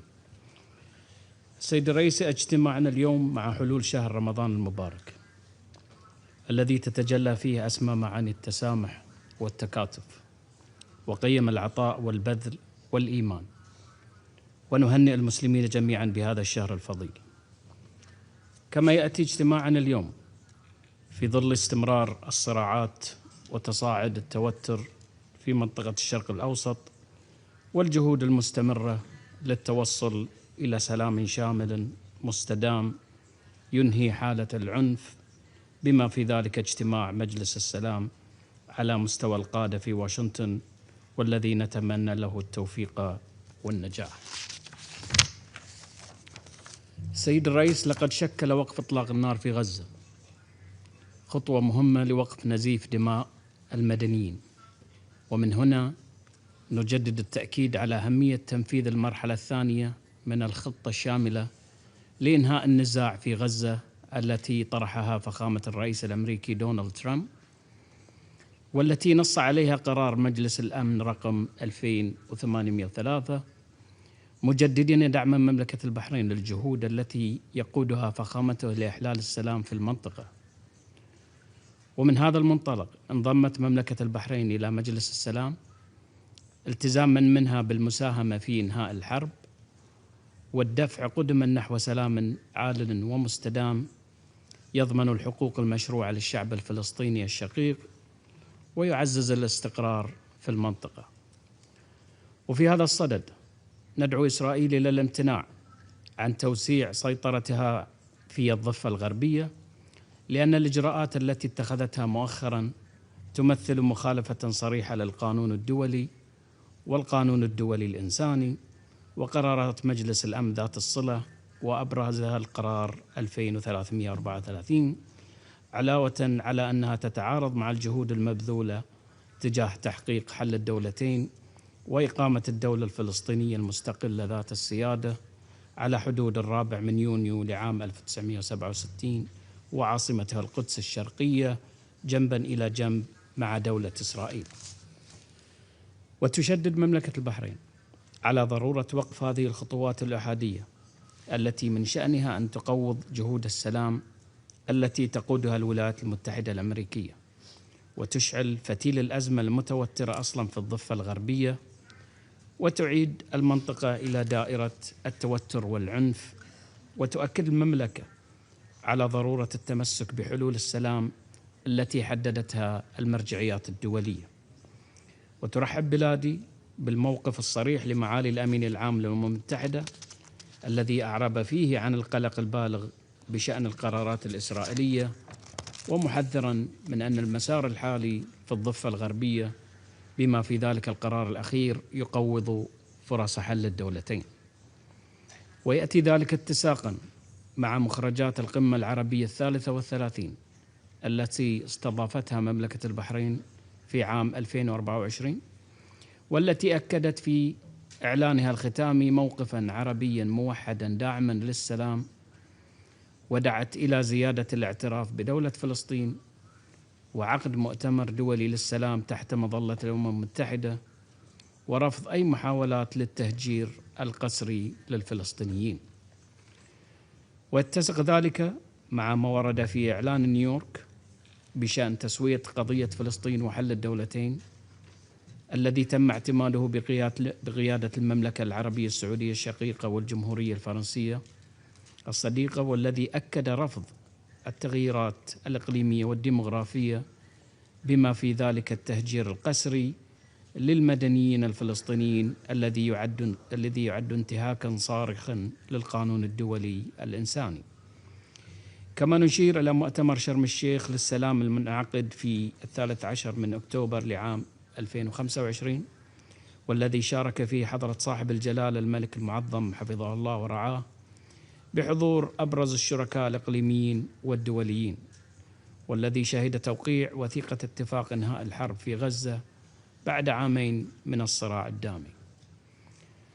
سيد الرئيس، تدعو مملكة البحرين المجتمع الدولي إلى مواصلة تقديم الدعم الإغاثي والإنساني للشعب الفلسطيني الشقيق، لا سيما عبر وكالات الأمم المتحدة. كما تدعو مملكة البحرين إلى دعم الجهود الإصلاحية التي تقوم بها السلطة الفلسطينية بما يلبي تطلعات الشعب الفلسطيني ويسهم في قيام دولته المستقلة، ومن ضمنها نشر مسودة الدستور المؤقت وعقد انتخابات محلية في أبريل. ونؤكد في هذا السياق على ضرورة الإفراج عن عوائد الضرائب الفلسطينية وضرورة رفع القيود عن المعاملات المصرفية، كونها تعيق جهود التنمية الاقتصادية في غزة والضفة الغربية. وفي الختام، تجدد مملكة البحرين التزامها بدعم عمل مجلس الأمن لضمان اطلاعه بمهامه والتوصل إلى موقف موحد وفعال يساهم بشكل إيجابي في دعم تصحيح المسار في الضفة الغربية ودعم المنجزات المتحققة في الفترة الأخيرة، بما يسهم في حفظ الأمن والاستقرار الإقليمي ويصون السلم والأمن الدوليين ويتيح فرص الازدهار لجميع شعوب المنطقة كافة. وشكرا سيد الرئيس. I thank the representative of Bahrain for their statement, and I give the floor to the representative of the Democratic Republic of the Congo. Monsieur le Président, la République démocratique du Congo salue le passage ici de Son Excellence Madame Yvette Cooper, secrétaire d'État aux Affaires étrangères du Royaume-Uni. Elle salue également la présence de leurs Excellences Messieurs les vice-premiers ministres du Pakistan, du Royaume Hachemite de Jordanie, ainsi que leurs excellences, Messieurs les ministres des Affaires étrangères d'Israël, de l'Égypte et de l'Indonésie. Nous remercions Madame la secrétaire générale adjointe des Nations Unies pour son exposé et nous saluons par la même occasion les efforts constants engagés par les Nations Unies en faveur de la consolidation de la paix et du vivre ensemble au Moyen-Orient. Enfin, nous saluons la présence de Madame Iba Kassas et de Monsieur Nadav Tamir. Monsieur le Président, cette réunion revêt une importance particulière pour la République démocratique du Congo, au vu de la fragilité de la situation en Palestine, particulièrement dans la bande de Gaza et en Cisjordanie. En ce qui concerne la situation à Gaza, la République démocratique du Congo prend note du maintien du cessez-le-feu conclu grâce au travail de médiation acharné mené par l'Égypte, le Qatar, la Turquie et les États-Unis, et encourage la mise en œuvre du plan d'ensemble du président Trump visant à mettre fin au conflit à Gaza. Le cessez-le-feu doit être consolidé et ouvrir la voie au relèvement et à la reconstruction de la bande de Gaza. Pour ce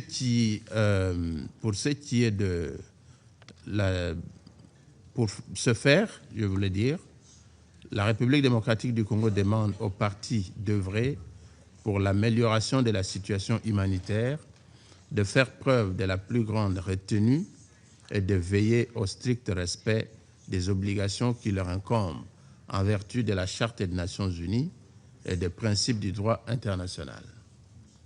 Elle rappelle l'importance de la mise en œuvre de la résolution 2803 et encourage le Conseil de sécurité ainsi que tous les partenaires impliqués dans la résolution de cette crise à poursuivre positivement l'élan imprimé par la création du Conseil de paix pour le bien-être des populations meurtries. Les récents événements en Cisjordanie ont également retenu l'attention de ma délégation en raison des répercussions sur les populations civiles. Les contraintes de mouvement et la détérioration de l'environnement rappellent l'urgence de veiller à la préservation des acquis du dialogue en faisant de la retenue et du respect mutuel les piliers d'une coexistence pacifique souhaitée par tous. Réaffirmant son attachement indéfectible aux principes de la Charte des Nations Unies, en particulier l'égalité souveraine des États, le respect de l'intégrité territoriale, le respect de la dignité humaine, ainsi que notre engagement collectif à préserver les générations futures du fléau de la guerre, mon pays rappelle que ces principes ne sauraient être appliqués de manière isolée. Ils doivent en tout temps guider notre action collective de façon cohérente et universelle et constituer par eux-mêmes l'espoir d'un retour à la quiétude là où le spectre des conflits et des tensions se sont fait saillants.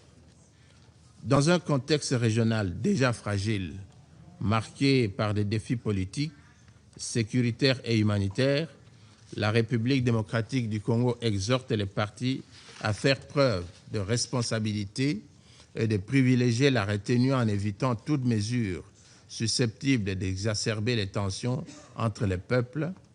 Forte de cette expérience, des conflits et résolument engagés en faveur d'un règlement pacifique des différends, la République démocratique du Congo demeure attachée à une solution juste et durable. Elle souligne à cet égard la nécessité de s'abstenir de toute mesure unilatérale susceptible de modifier le statut des territoires concernés dans le plein respect du droit international et des résolutions pertinentes du Conseil de sécurité. Ma délégation appelle les parties à explorer de manière constructive certains cadres de négociation déjà existants. Ces efforts doivent être capitalisés en synergie avec l'initiative du Conseil de paix lancée par le président Trump. Tous ces éléments mis ensemble revêtent une importance capitale pour le rétablissement de la confiance entre les deux peuples. Pour conclure, la République démocratique du Congo est convaincue qu'une solution juste et durable ne pourra être trouvée que par des moyens pacifiques, dans le respect de la Charte des Nations Unies, du droit international et des résolutions pertinentes des Nations Unies promouvant la coexistence pacifique de deux États vivant côte à côte dans la sécurité. Je vous remercie. I thank the representative of the DRC for their statements, and I give the floor to the representative of Panama. Gracias, señor presidente. Panamá saluda a su excelencia Yvette Cooper y agradece al Reino Unido por la convocatoria de esta sesión. Agradecemos también a la señora Rosemary DiCarlo, subsecretaria general de Asuntos Políticos y de Consolidación de la Paz, así como a la señora Iva Casas y al señor Nadab Tamir, representantes de la sociedad civil, por sus detalladas evaluaciones sobre la situación en el territorio palestino ocupado. De igual manera, saludamos a las delegaciones presentes que nos distinguen hoy con su participación, incluyendo de manera especial a aquellas representadas a nivel ministerial.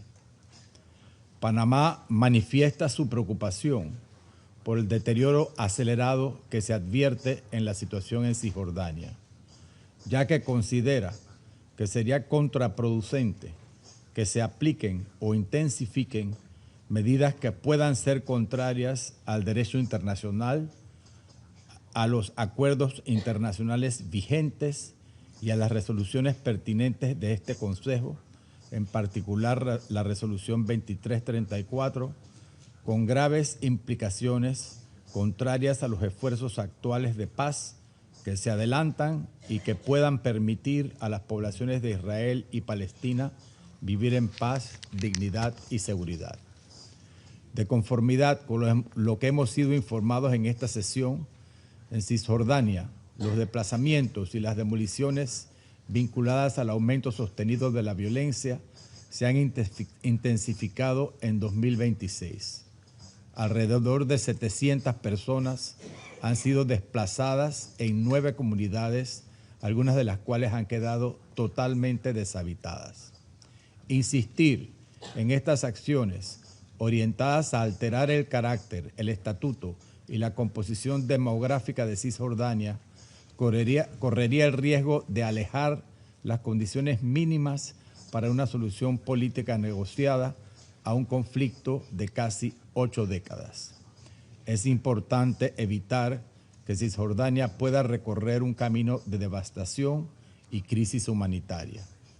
En Gaza, el alto al fuego en vigor desde el 10 de octubre de 2025, impulsado por Qatar, Egipto, Estados Unidos y Turquía, afortunadamente ha permitido una reducción relativa de la intensidad de las hostilidades y un encomiable alivio humanitario inicial.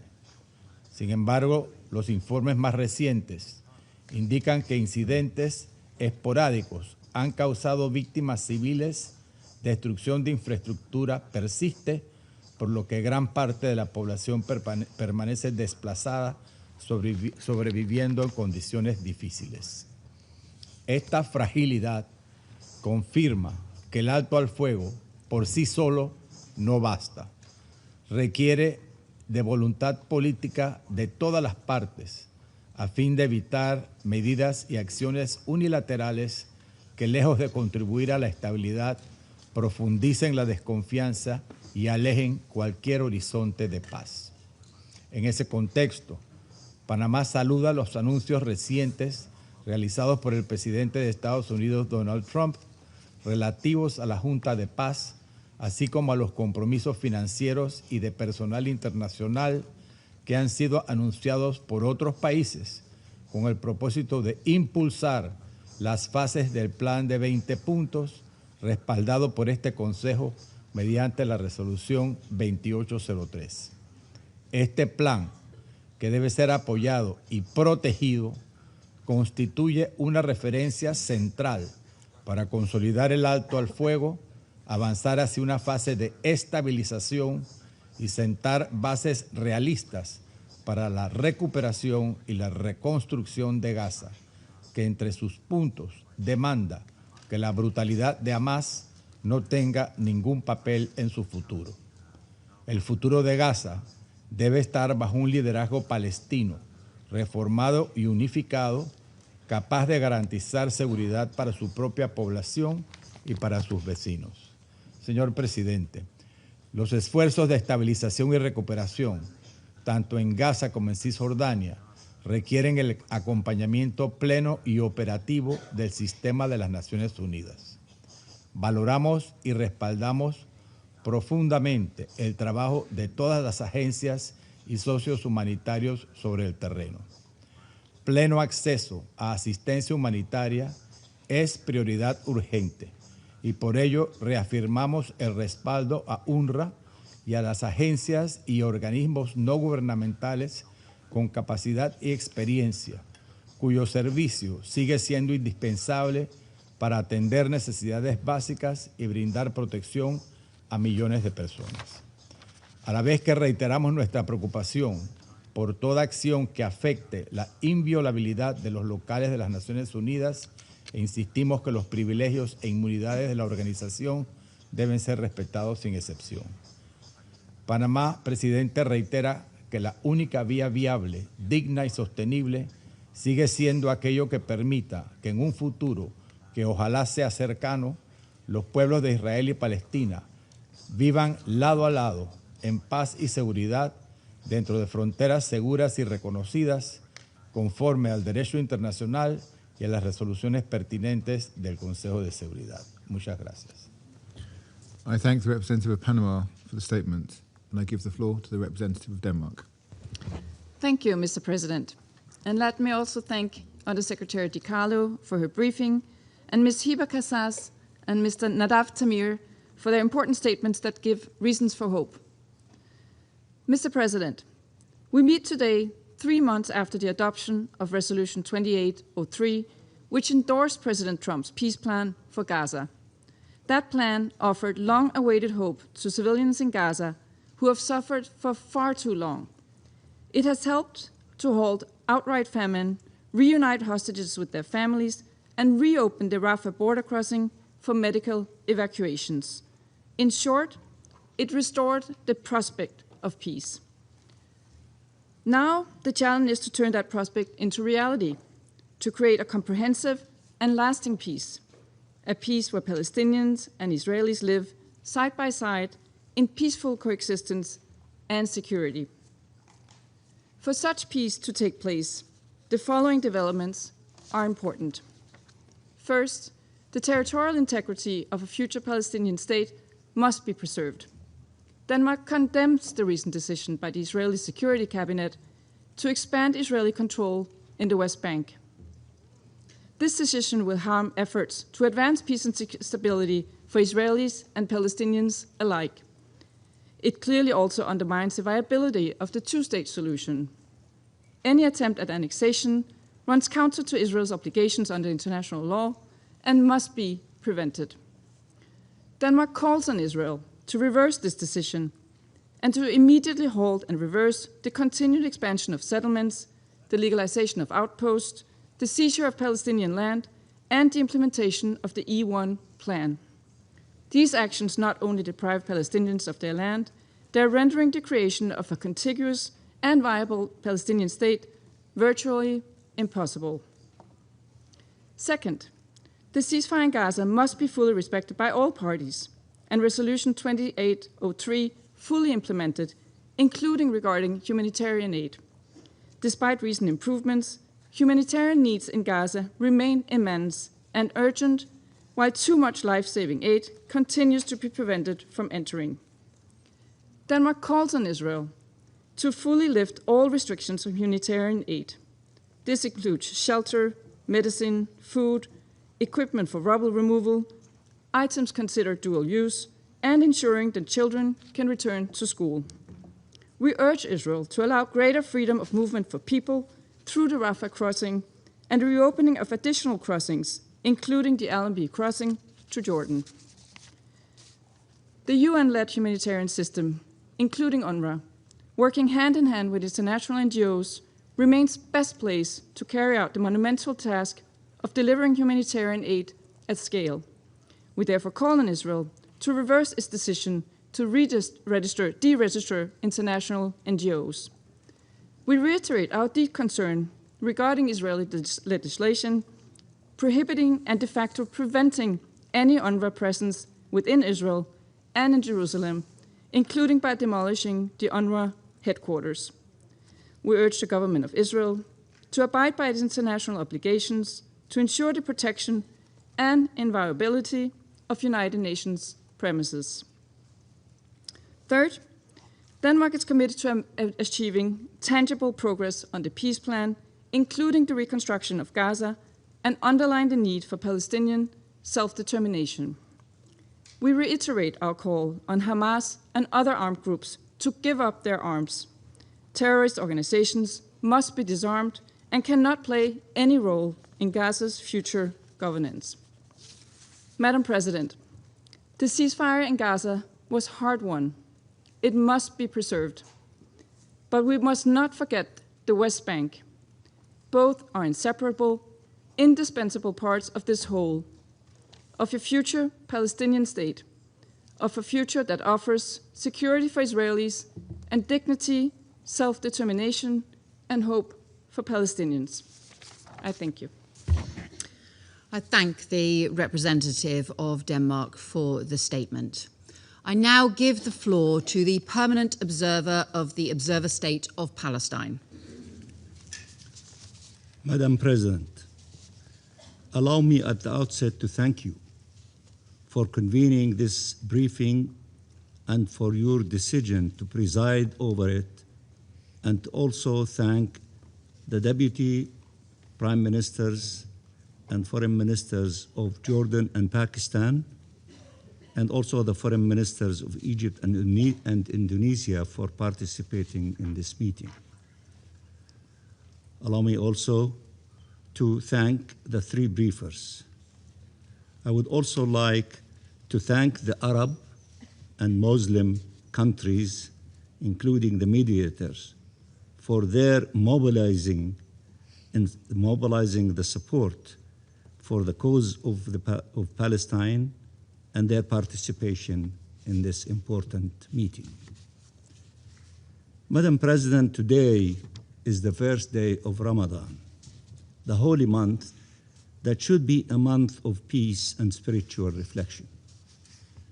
But Palestinians in occupied Palestine are sadly stripped from their ability to live their faith freely and peacefully.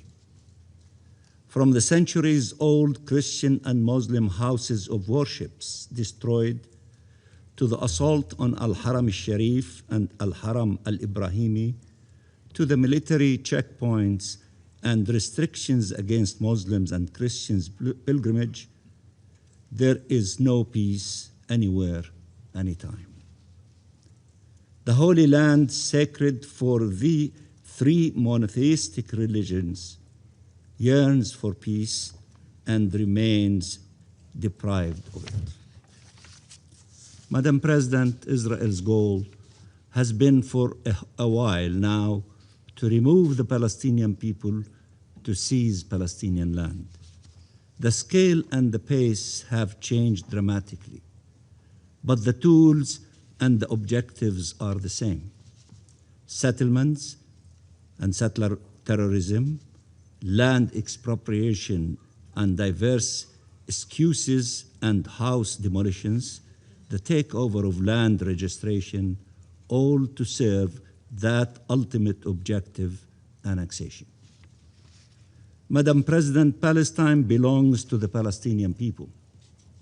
It is not up for grabs, and it is not for sale. It is not a land without a people.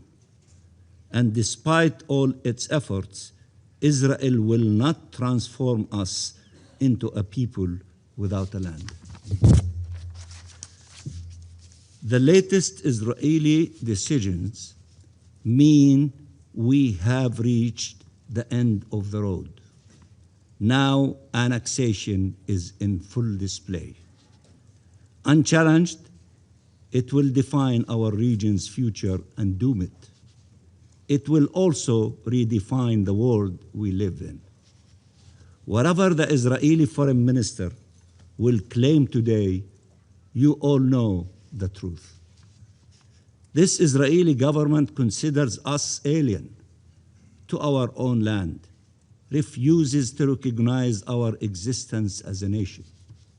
It claims to be defending civilization by oppressing us and denying us our fundamental rights. It might think, why does the world care about the fate of the barbarians? There is something fundamentally racist about this colonial narrative underlying all these illegal policies. The foreign minister is also too late. His colleagues have already confessed. Finance Minister Smotrich stated, and I quote, "We are strengthening our grip on the territory and killing the idea of establishing a Palestinian state in the heart of the country." As a true racist and extremist, he called this Palestinian state an Arab terrorist state. The foreign minister himself in 2023, after the 7th of October, declared, and I quote, "Gaza must be smaller by the end of the war. First, it's a security matter. Second, because this is the price of loss that the Arabs understand. The price that the Arabs understand." Madam President, yesterday the world mobilized at the United Nations to condemn and reject the Israeli measures towards annexation. Over 100 states and organizations have joined a statement to that effect. All 15 council members have expressed their opposition to annexation.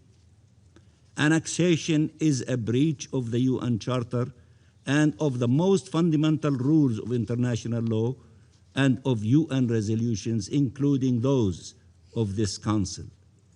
It strikes at the heart of the New York Declaration.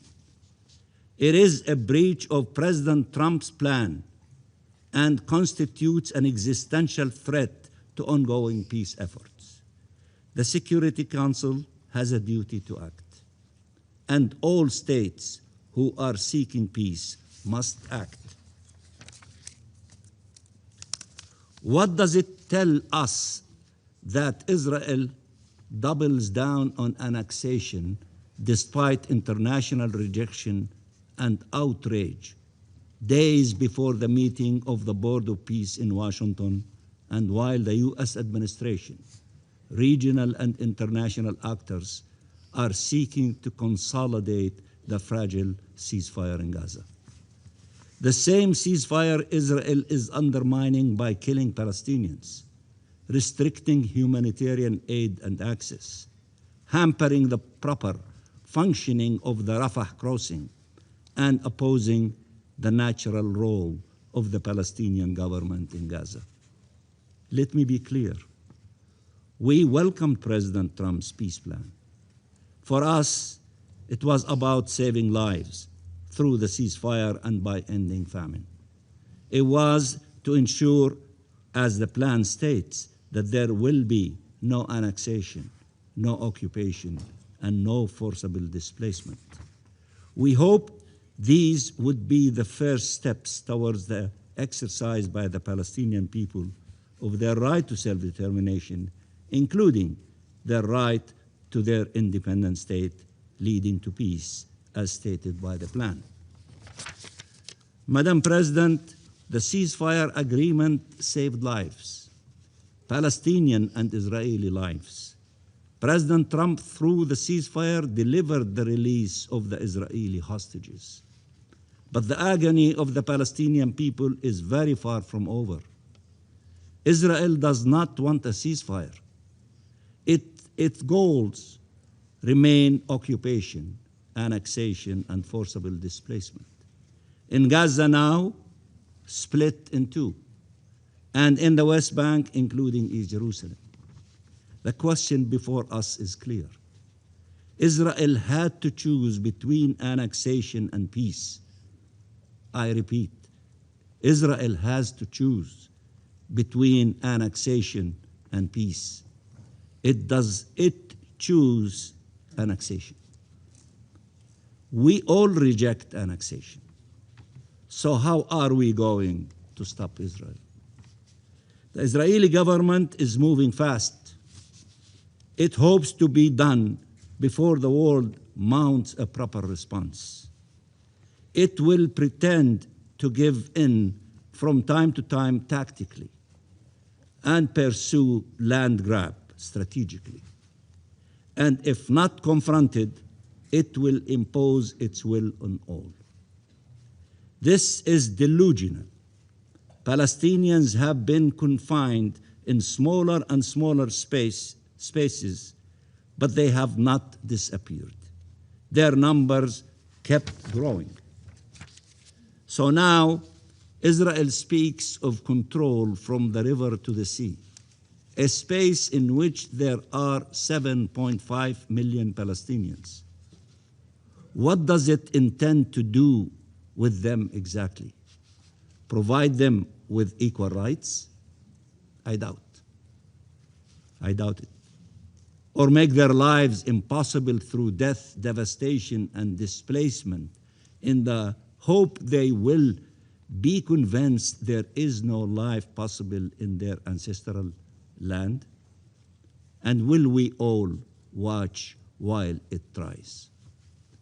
Madam President, the Israeli government is seeking an explosion in the West Bank. It is frustrated it has not yet occurred. In its mind, it would allow it to go all the way. That is why it is taking these decisions. That is why it is conducting military incursions and allowing and facilitating settlers' violence, forcibly displacing communities and destroying refugee camps. That is why it is extremists are invading Al-Haram al-Sharif, and why Ben Gvir passed a law to execute Palestinian prisoners and films scenes of humiliation and abuse against them. That is why Israel is stealing our financial and natural resources. That is why it is attacking and undermining the Palestinian Authority, a Palestinian Authority committed to peace and to the two-state solution in accordance with the relevant UN resolutions, and that is cooperating with all regional and international peace efforts. Israel seeks our collapse or expulsion, vacuum or violence, or rather vacuum and violence. Anything that would allow it to liquidate the Palestinian question, unconscious, it would be running to its own doom. The only response is to assert in words and actions that the Gaza Strip and the West Bank, including East Jerusalem, constitute the territorial unit of the State of Palestine, and their political and geopolitical unity should not be delayed any longer. The Palestinian government must be empowered in implementing its policy of one state, one law, one weapon. It may be worth reminding Israel that it is sitting here in these United Nations based on a commitment to respect Resolution 181 on the two-state solution and Resolution 1994 on the rights of Palestine refugees. That is how it was granted membership. It enjoys the rights and privileges of this membership without ever honoring the responsibilities and commitments that come with it. And while showing only disdain and contempt for the UN Charter, UN resolutions, UN bodies, and UN representatives, and while attacking UN agencies, notably UNRWA, and while assaulting and killing UN personnel and peacekeepers, and destroying UN buildings and infrastructure. Till when? Till when we are going to continue to tolerate all of that? Madam President, Palestine, notably Gaza, is ground zero of the assault on international law. What is accepted there is normalized everywhere. The two-state solution must not become the two-state illusion. If you believe it is the only way forward, then you must end the occupation and save the Palestinian state to save peace. After 80 years of Nakba, decades of military and colonial occupation, after the 7th of October and the genocide in Gaza, we must finally make peace. We condemn the killing of civilians, whether Palestinians or Israelis.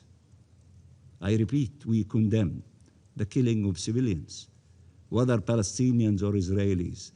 But we have a far greater duty to stop the killing. Palestinians must be free. Palestine must be free. Palestinians must be free as they are not less worthy of life and liberty than any other people. And Palestinians and Israelis must be able to live in peace. Act now for freedom, justice, and peace. And I thank you very much, Madam President. I thank the Permanent Observer of the Observer State of Palestine for the statement. I now give the floor to His Excellency Mr. Gideon Saar, Minister for Foreign Affairs of Israel. Thank you, Madam President, distinguished ministers, council members. I come here today as the Foreign Minister of the Jewish state in our ancestral homeland, the land of Israel.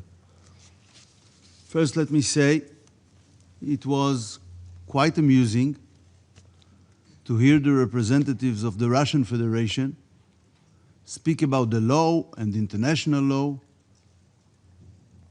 about occupation, land expansion, and peaceful resolution. I must admit, I had to restrain myself from laughing out loud.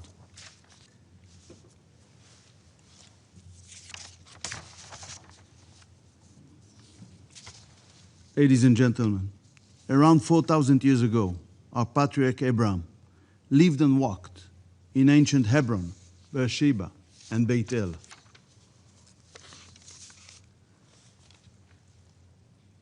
Over 3,000 years ago, King David established Jerusalem as our capital. Jewish presence in the land of Israel, even throughout our long exile, has never ceased for even a day. In the history of nations and states, this is probably the clearest case of proven and documented historic rights of any nation to any land. Amazingly, there are so many powers trying to replace historical truth with modern lies. The truth is simple. We are the indigenous people in the land of Israel. The archaeological findings in our ancient sites, including the city of David, the Western Wall tunnels, and others, tell the history of our land. This jug handle is from the Kingdom of Judea, 2,700 years ago. It has a stamp of the Jewish king on it. This coin, this little coin, from nearly 2,000 years ago, says freedom for Zion. Found in the Judean desert, it was minted during the second year of the great Jewish revolt against the Romans. How can Jewish presence in our ancient homeland violate international law? It's a contradiction in terms. Madam Secretary, in 1917, the British government issued the historic Balfour Declaration in order to re-establish a national home for the Jewish people in our land. The same places in the heart of our ancient homeland, you claim that Jews are forbidden to live in, and that allegedly violate international law, you recognized as belonging to national home for the Jewish people. I want to present a map of the British mandate, but I'll first make a disclaimer for the Jordanian foreign minister I know is about to come. We have no claim over Transjordan. I want it to be clear. But this is the map of the Balfour Declaration of the British Mandate. Here is Judea and Samaria. Some of you call it the West Bank.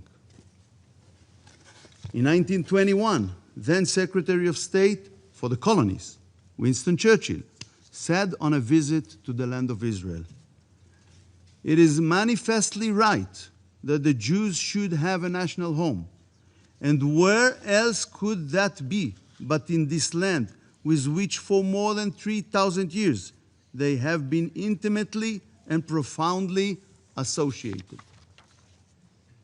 In 1922, the UN's predecessor, the League of Nations Council, tasked Britain with re-establishing a Jewish national home. Madam President, what have you left of the lofty historical tradition of Balfour and Churchill?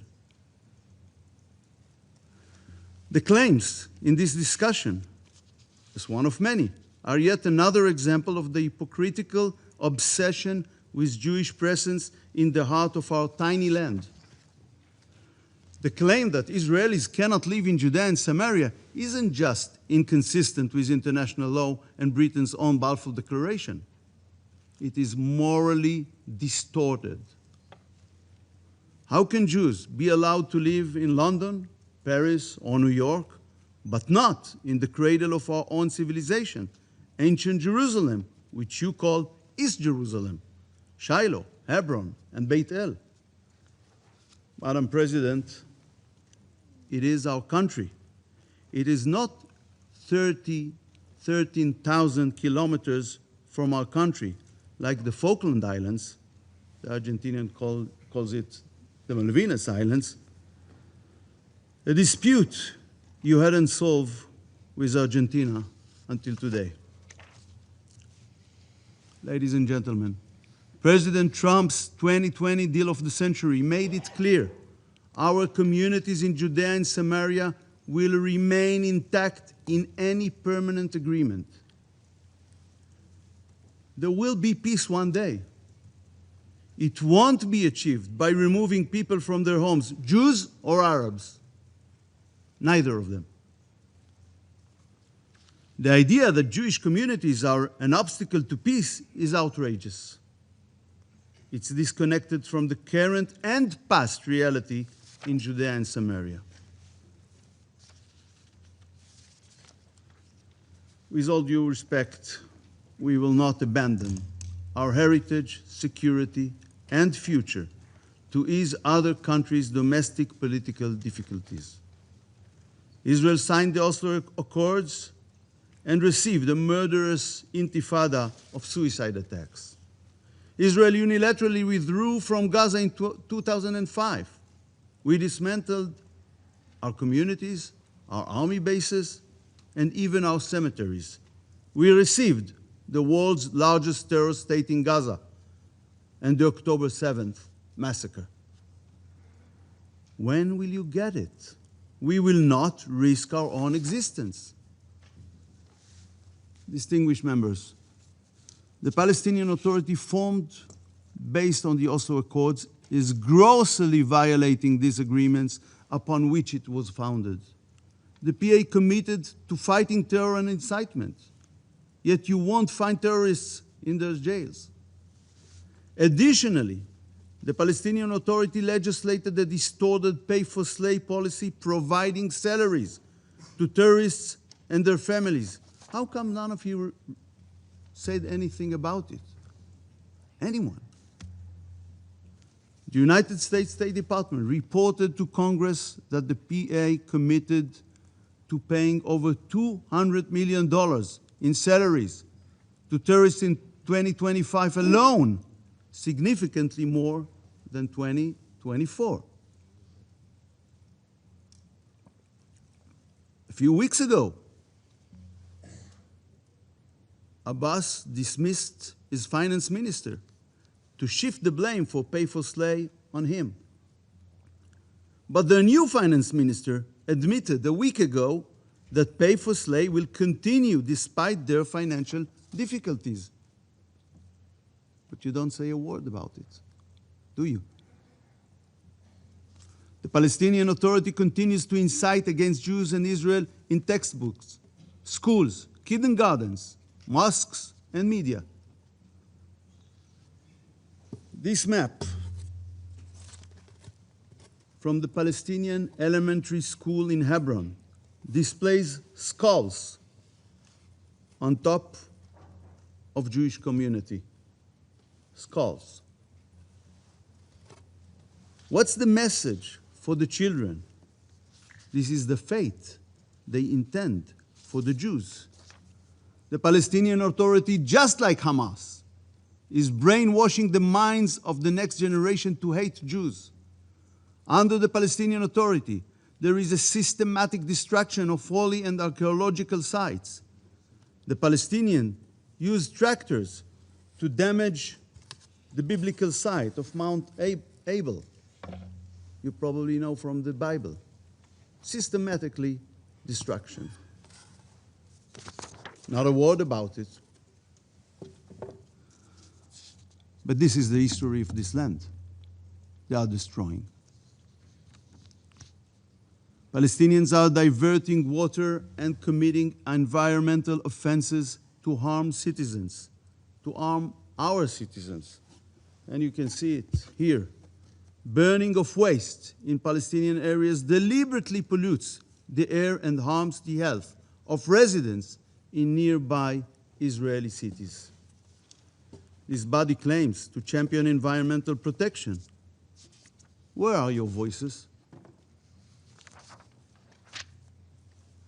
Nearly 300 structures were built per month only in 2025 by Palestinians in Area C. Massive illegal building. It's blatant violation of our agreements. Yet you aren't saying a word about it. The condemnations are reserved solely for building intended for Jewish communities. How many of you condemned the PA's racist death penalty for anyone who sells real estate to Jews? Do you believe it exists in 2026, death penalty for selling real estate for Jews?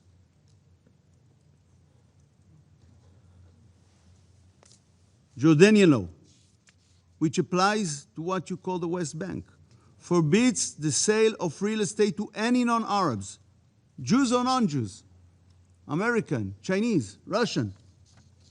How many of you that condemned Israel's cabinet decision last week to cancel it really believe that a racist law like this should exist in 2026? What choice did we have other than correcting these twisted injustices? By establishing equality and transparency in real estate transactions in Judea and Samaria. Is this annexation? Our cabinet decision also protects the property rights of Israelis and Palestinians alike.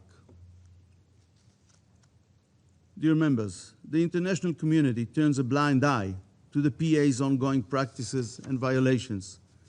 This only pushes a solution to the conflict further away. You invented a so-called state of Palestine as if such a state exists or ever existed. But the truth is simple. There has simply never been a Palestinian state. You speak of occupied territories. How can they be taken from an entity that never existed by a nation that was always there?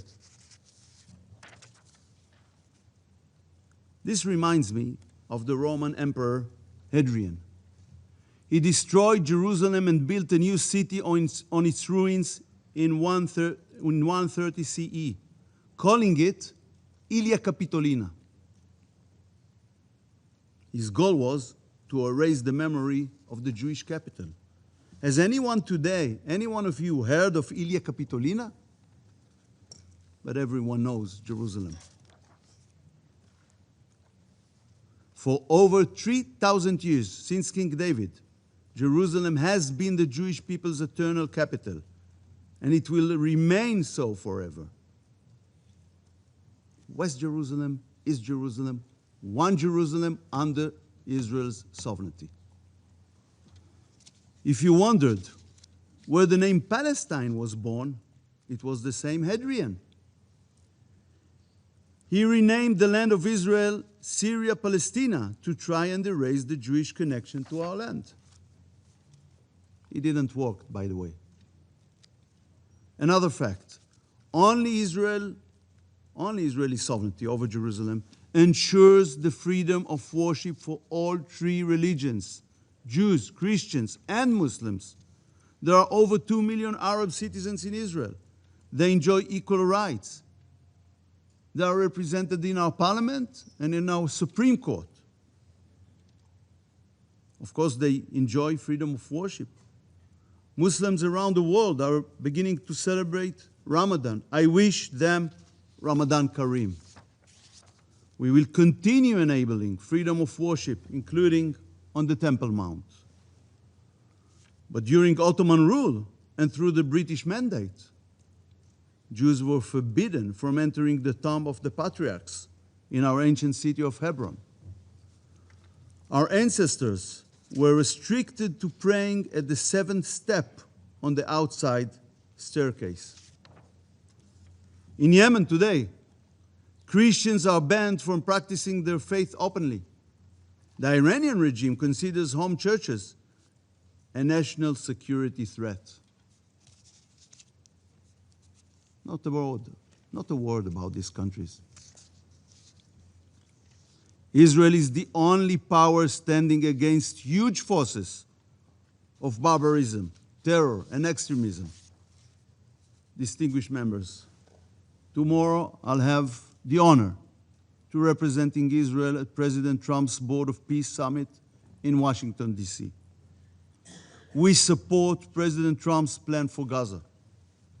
At the heart of the plan is the disarmament of Hamas, demilitarization of Gaza Strip, and de-radicalization of Palestinian society there.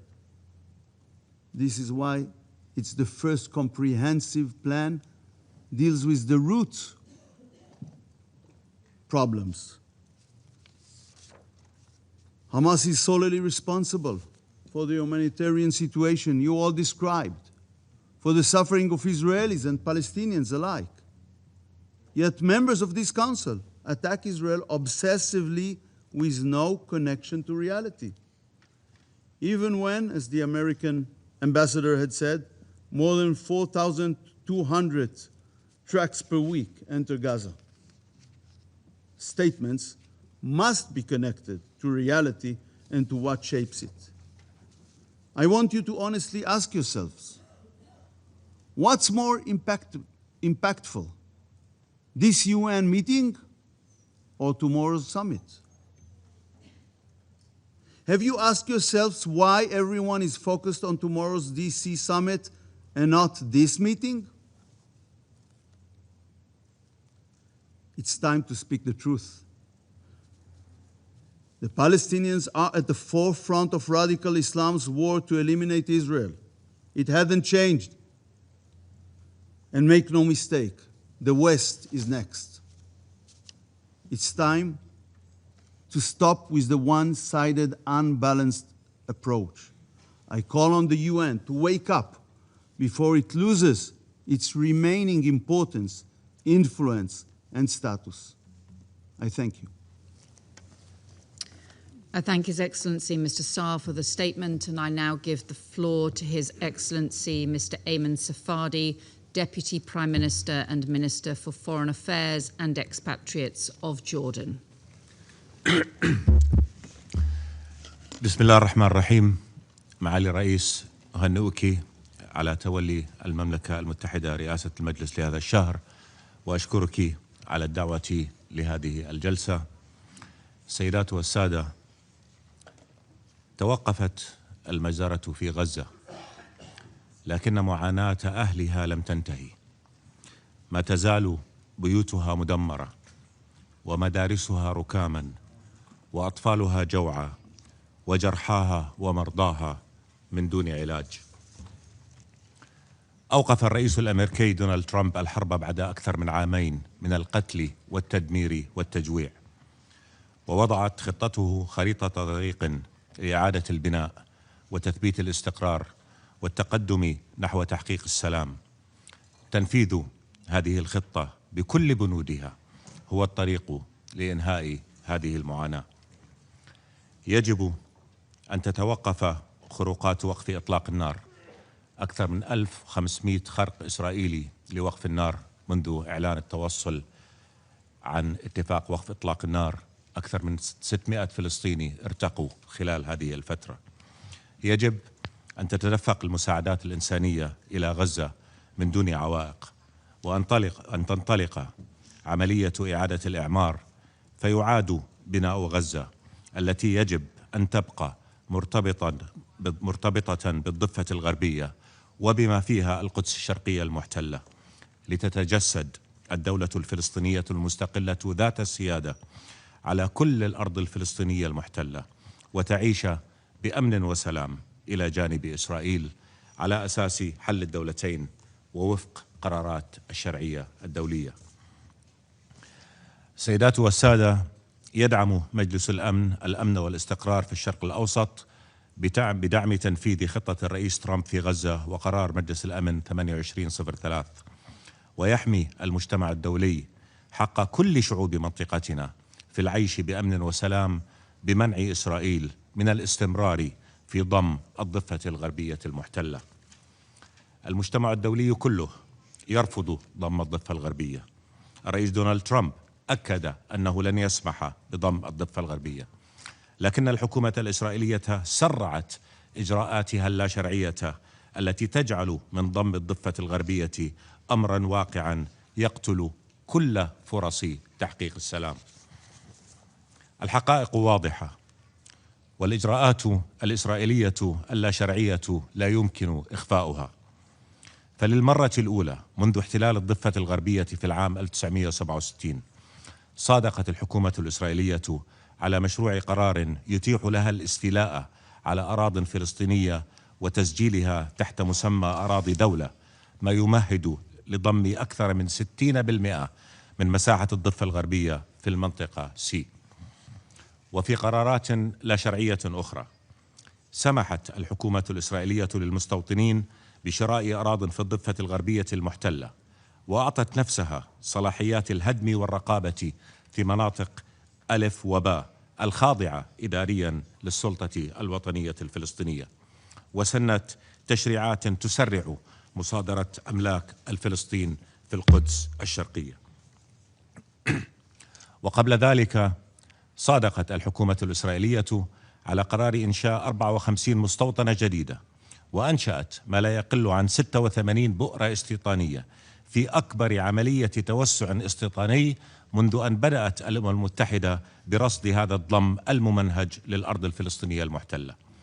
في العام الماضي وحده أقرت الحكومة الإسرائيلية مخططات بناء 27941 وحدة سكنية في المستوطنات الإسرائيلية في الضفة الغربية المحتلة، لتضاعف بذلك حجم الاستيطان الأعلى المسجل في العام 2023 حسب المنظمات الحقوقية الإسرائيلية.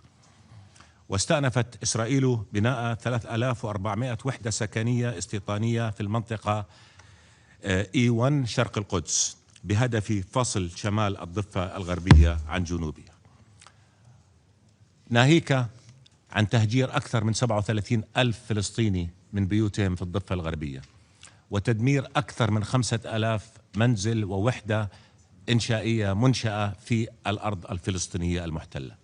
ناهيك عن التحريض اليومي الذي كان آخره ما قاله وزير متطرف في الحكومة الإسرائيلية بأنه يريد تهجير الشعب الفلسطيني من أرضه. ولم تسلم المقدسات الإسلامية والمسيحية في القدس المحتلة من الإجراءات الإسرائيلية التصعيدية اللاشرعية. الانتهاكات اليومية للوضع القانوني والتاريخي القائم في الأماكن المقدسة تتصاعد يوميا. حوالي 65 ألف اقتحام للمسجد الأقصى المبارك الحرم القدسي الشريف خلال العام 2025 وسط محاولات مستمرة لفرض التقسيم الزماني والمكاني فيه وتقييد حرية العبادة للمسلمين حتى مع حلول شهر رمضان المبارك. وتتصاعد الانتهاكات ضد مسيحيي الأرض المحتلة ومقدساتهم أيضا. يعتدي المتطرفون الإسرائيليون على رجال الدين المسيحيين وعلى المصلين، وتقيد الإجراءات الإسرائيلية وصولهم إلى الكنائس. وفي خطوة تشكل خرقا غير مسبوق للوضع التاريخي والقانوني للمقدسات، فرضت الحكومة الإسرائيلية ضرائب على أملاك الكنائس، ما يفتح الباب أمام مصادرة ممتلكاتها وتجميد حساباتها البنكية. المجلس الكريم، تشكل هذه الإجراءات الإسرائيلية التي شملت السطوة على مقرات وكالة الأمم المتحدة لإغاثة وتشغيل اللاجئين الفلسطينيين الأونروا وتدميرها ومنع الوكالة من تنفيذ تكليفها الأممي، تشكل خرقا فاضحا للقانون الدولي لقرار مجلس الأمن 234 للعام 2016 وللرأي الاستشاري الصادر عن محكمة العدل الدولية في العام 2024 الذي أكد لا شرعية إجراءات الاحتلال وبطلان ضم الأراضي الفلسطينية المحتلة. ضم الضفة الغربية يعني قتل كل فرص تحقيق السلام العادل. هذا خطر يجب إنهاؤه فورا. السيدات والسادة، يجتمع مجلس السلام برئاسة الرئيس الأمريكي دونالد ترامب غدا، خطوة على طريق إعادة الاستقرار في غزة. لكن في الوقت الذي نعمل فيه جميعا على إنهاء الكارثة في غزة، لا يمكن السماح بتفجر كارثة أخرى هي المآل الحتمي لإجراءات إسرائيل ضم الضفة الغربية المحتلة وتقويض حل الدولتين. منع هذه الكارثة يتطلب فعلا دوليا فاعلا وفوريا ومؤثرا الآن، يتطلب خطوات عملية مؤثرة لحماية حل الدولتين الذي تجمع أكثرية دول العالم عليه سبيلا وحيدا لتحقيق السلام العادل. وما هو بديل حل الدولتين؟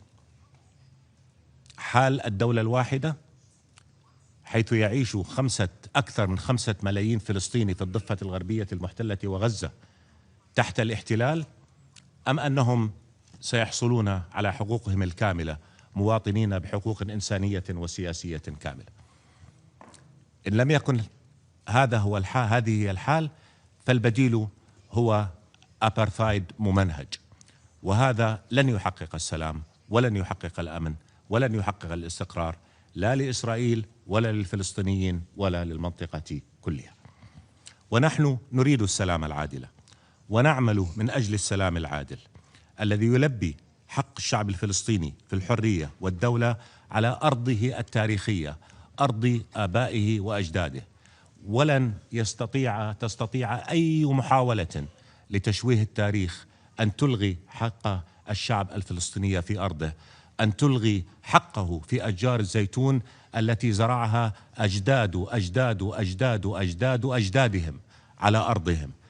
تشويه التاريخ لن يغير الواقع، لن يلغي حقيقة أن ثمة شعبا فلسطيني يعيش تحت الاحتلال ويريد الحرية ويريد الأمن ويريد أن يعيش بسلام مثل كل شعوب هذه الأرض. نريد السلام العادل الذي يلبي حق الشعب الفلسطيني في الحرية والدولة على أرضه ويضمن لإسرائيل الأمن وعلاقات طبيعية مع كل الدول العربية. فمبادرة السلام العربية ما تزال طرحا عربيا لمستقبل آمن تعيش فيه الدولة الفلسطينية المستقلة ذات السيادة على التراب الوطني الفلسطيني بأمن وسلام إلى جانب إسرائيل. لكن السؤال: ما هو الذي تريده إسرائيل؟ إن لم ترد حل دولتين ولا ترد إعطاء الشعب الفلسطيني حقوقه الديمقراطية كاملة في دولة واحدة، ما الذي تريد؟ فلتجب على هذا السؤال. من يريد السلام لا يقوض سبيله، والعالم كله يعرف أن حل الدولتين هو سبيل هذا السلام. لن يتحقق السلام بتكريس الاحتلال، لن يتحقق السلام بضم الضفة الغربية والإمعان في قهر الشعب الفلسطيني وحرمانه من حقه في الحرية والكرامة، ولن يتحقق السلام باحتلال المزيد من الأرض السورية واستهداف استقرار سوريا التي بدأ شعبها التعافي من عقود من القهر والبطش، وبدأت حكومتها الجديدة إعادة بناء وطنها الذي أكدت أنها تريده آمنا منجزا لكل شعبها، والذي أكدت أنه لن يكون مصدر تهديد لأحد. إذن لماذا تحتل إسرائيل المزيد من الأرض السورية؟ ولماذا تدفع باتجاه العبث واللا استقرار في سوريا؟ ولن يتحقق السلام باستمرار احتلال أرض لبنانية وعدم التزام اتفاق وقف إطلاق النار. المجلس الكريم، يجب أن نعمل جميعا على تنفيذ خطة الرئيس ترامب في غزة ليستعيد أكثر من 2 مليون فلسطيني حقهم في الحياة والأمل بالمستقبل، ويجب أن نقف معا ضد الإجراءات الإسرائيلية التصعيدية اللا شرعية التي تدفع الضفة الغربية نحو الانفجار وتبقي المنطقة وشعوبها كلها بما فيهم الفلسطينيين والإسرائيليين أسار الصراع. فلا يمكن أن يتحقق السلام مع استمرار الاحتلال، ولن تنعم المنطقة بالاستقرار ما بقي الظلم والقهر واستمر حرمان الشعب الفلسطيني من حقه في الحرية. السلام هدف مشترك وحق كما قلت لكل شعوب المنطقة، طريقه واضحة، أسسه راسخة في القانون الدولي والقيم الإنسانية التي لا تلغيها السرديات المشوهة للتاريخ ومحاولة نكران الواقع ومحاولة نكران أن ثمة 5 ملايين فلسطيني يعانون يوميا من ويلات الاحتلال في مدارسهم، في شوارعهم، في بيوتهم، في طرقاتهم، في أماكن عبادتهم الإسلامية والمسيحية. الزملاء الأعزاء، ضم الضفة الغربية هو إعلان وأد لكل فرص السلام ورهن لمستقبل المنطقة كلها للمزيد من الحروب والقتل والدمار. هو جريمة لا يجب أن يسمح بها المجتمع الدولي، لأنها جريمة سيدفع ثمنها الفلسطينيون والإسرائيليون وكل شعوب المنطقة. نحن في لحظة فارقة، إما أن نذهب باتجاه السلام الذي يعترف بإنسانية الآخر، الذي يعترف بحق الآخر، الذي يعترف بحق الشعب الفلسطيني في دولته وبحق الشعب الإسرائيلي في العيش بأمان في دولة تعيش بسلام إلى جانب الدولة الفلسطينية المستقلة وذات سيادة. إما هذا الخيار الذي فيه مصلحة لنا جميعا وفيه أمن وسلام واستقرار لنا جميعا، وإما الاستمرار في تكريس الاحتلال المسترد إلى سرديات وهمية المولود من أيديولوجيات وعقائديات قائمة على إلغاء الآخر وعدم الاعتراف بإنسانيته. إن سرنا أو إن سمحنا للحكومة الإسرائيلية بالسير في هذه الطريق، فمنطقتنا ستكون مرهونة للمزيد من الصراع والحرب، ولن ينعم الإسرائيليون والفلسطينيون وكل شعوب المنطقة بالأمن والاستقرار. فلنواجه الحقيقة بصراحة، بجرأة وبموضوعية، ولنقر بأن السلام الذي نريد جميعا لن يتحقق إذا ما استمرت الحكومة الإسرائيلية في نكران حق الشعب الفلسطيني في الوجود، إذا ما استمر وزراء متطرفون يدعون جهارة إلى قتل الفلسطينيين وتهجيرهم في صياغة الطريق إلى المستقبل الذي لا نريده نحن في الأردن وفي كل الدول العربية، إلا مستقبل سلام وأمن لكل شعوب المنطقة، مستقبل يضمن حق الفلسطينيين، مستقبل يضمن الأمن للإسرائيليين، مستقبل قائم على احترام إنسانية الآخر، مستقبل لا خرق فيه للقانون الدولي ولا استقواء على الشعوب ولا محاولات لفرض عقائدية إلغائية على الآخر.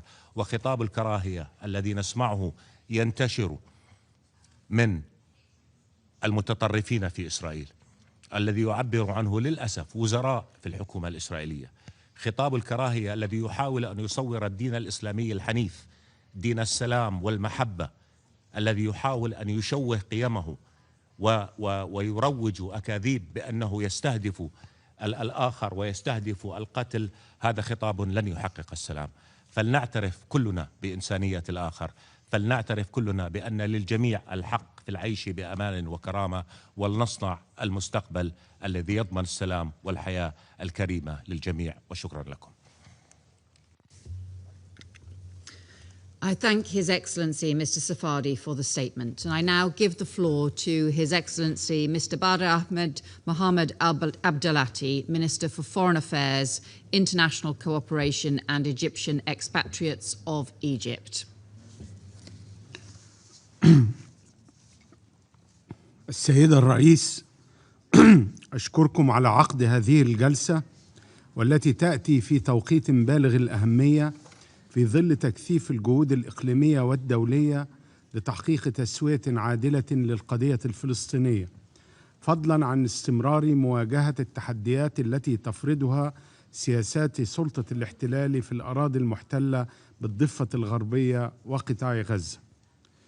لقد دعمت مصر خطة إنهاء الحرب في قطاع غزة والتي طرحها فخامة الرئيس دونالد ترامب، والتي نسجل هنا مجددا تقديرنا البالغ لجهوده الدؤوبة والمستمرة وحرصه على إنهاء النزاعات والحروب وصناعة السلام ودفعه لمسارات التسوية وتحقيق الاستقرار في منطقة الشرق الأوسط بل وفي العالم بأسره. كما استضافت مصر كما تعلمون قمة شرم الشيخ للسلام في أكتوبر الماضي بهدف إنجاح تلك الجهود ولرفض تصفية القضية الفلسطينية، ومن أجل إنقاذ المنطقة من صراع مفتوح تطال تبعاته السلم والأمن الإقليميين والدوليين. ولقد جاء اعتماد مجلسكم الموقر للقرار 2803 في 17 نوفمبر 2025 ليكون المرجعية الدولية الملزمة لتنفيذ ترتيبات المرحلة الانتقالية المؤقتة في قطاع غزة، وليضاف إلى ما سبق من قرارات لمجلس الأمن والجمعية العامة بشأن القضية الفلسطينية، والتي يتعين التعامل معها كإطار مرجعي واحد متكامل. وقد كثفت مصر جهودها بالتعاون مع كافة الشركاء من أجل تنفيذ أهداف المرحلة الأولى من خطة الرئيس ترامب، من حيث سريان اتفاق وقف إطلاق النار وتسوية ملف الرهائن وإعادة الجثامين والعمل على إزالة العقبات الإسرائيلية أمام نفاذ المساعدات الإنسانية إلى قطاع غزة. واليوم بعد 3 أشهر من اعتماد القرار 2803 وبدء تنفيذ المرحلة الثانية، يتعين قياس ما تحقق وما ينبغي استكماله. وهنا أود أن أبرز النقاط التالية. أولاً، إن مسؤولية تنفيذ الالتزامات الواردة بالقرار 2803 وخطة الرئيس ترامب بنقاطها 20 هي مسؤولية جماعية لا استثناء فيها لأحد، وحيث يتعين على الجميع وقف خروقات اتفاق وقف إطلاق النار التي تطال المدنيين الفلسطينيين، وكف إسرائيل عن توظيف العراقيل الإدارية للتضييق على النفاذ الكامل والآمن للمساعدات الإنسانية، وكذلك على المنظمات الإنسانية والمجتمع الدولي وهيئات الأمم المتحدة، ومن بينها بطبيعة الحال وكالة الأونروا. ثانياً، ضرورة تكثيف المساعي المبذولة لإطلاق جهود التعافي المبكر وإعادة إعمار كافة أنحاء قطاع غزة على نحو لا يقتصر فقط على إعادة الإعمار المادي فقط، بل يشمل أيضاً استعادة مقومات الحياة الطبيعية بما في ذلك استعادة الخدمات الأساسية والبنية المجتمعية وتوفير فرص العيش الكريم وتثبيت السكان الفلسطينيين في أراضيهم.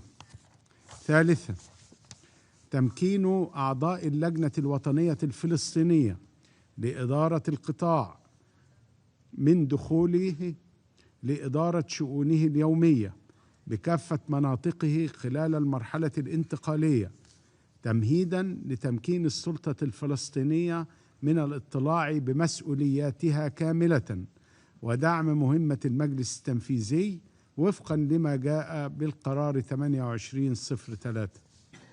رابعاً، سرعة تشكيل ونشر قوة الاستقرار الدولية لمراقبة وقف إطلاق النار وضمان الالتزام بتدفق المساعدات الإنسانية، فضلاً عن نشر عناصر الشرطة الفلسطينية للاطلاع بمهامها في حفظ الأمن وصولاً إلى الانسحاب الإسرائيلي الكامل من قطاع غزة. خامساً، أهمية حصر السلاح بيد سلطة فلسطينية تحت مظلة وطنية واحدة شاملة، وهو ما تبذل مصر بالتنسيق مع الضامنين جهدا كبيرا من أجل بناء توافق فلسطيني حوله وتهيئة الأجواء لتثمر هذه الجهود عن نتائج قابلة للتحقق على أرض الواقع.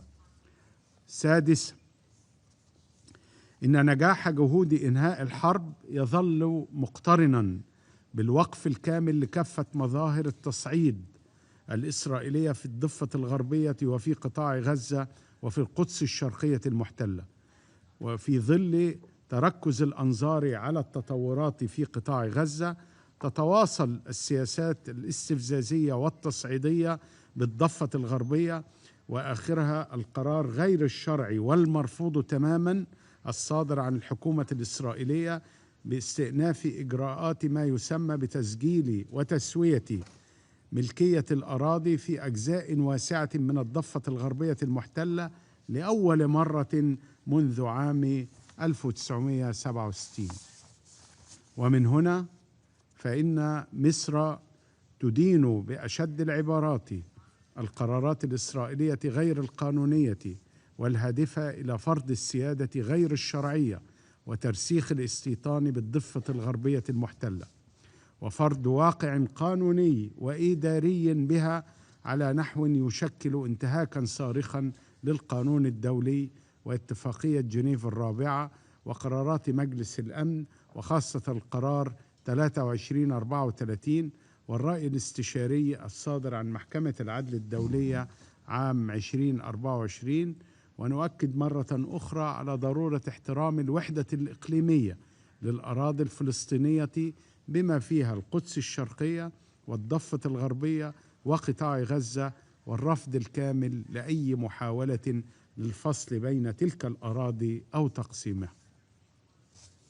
السيدة الرئيس، من هذا المنبر فإننا نطالب القوة القائمة بالاحتلال بالتوقف عن تقويض رؤية الرئيس ترامب والمجتمع الدولي الرافضة لضم أو احتلال أي أراضٍ في الضفة الغربية وقطاع غزة، وهو ما أكده فخامة الرئيس ترامب بالرفض الكامل لضم الضفة الغربية، وأن يتم الالتزام بأحكام القانون الدولي والقانون الدولي الإنساني وقرارات مجلس الأمن، والوقف الكامل لكل العمليات والاعتداءات العسكرية ولأي إجراءات من شأنها تهجير السكان أو تغيير الطابع الديمغرافي أو القانوني للأراضي الفلسطينية المحتلة، والرفض الكامل لعنف المستوطنين، واحترام وكالة الأونروا وامتيازاتها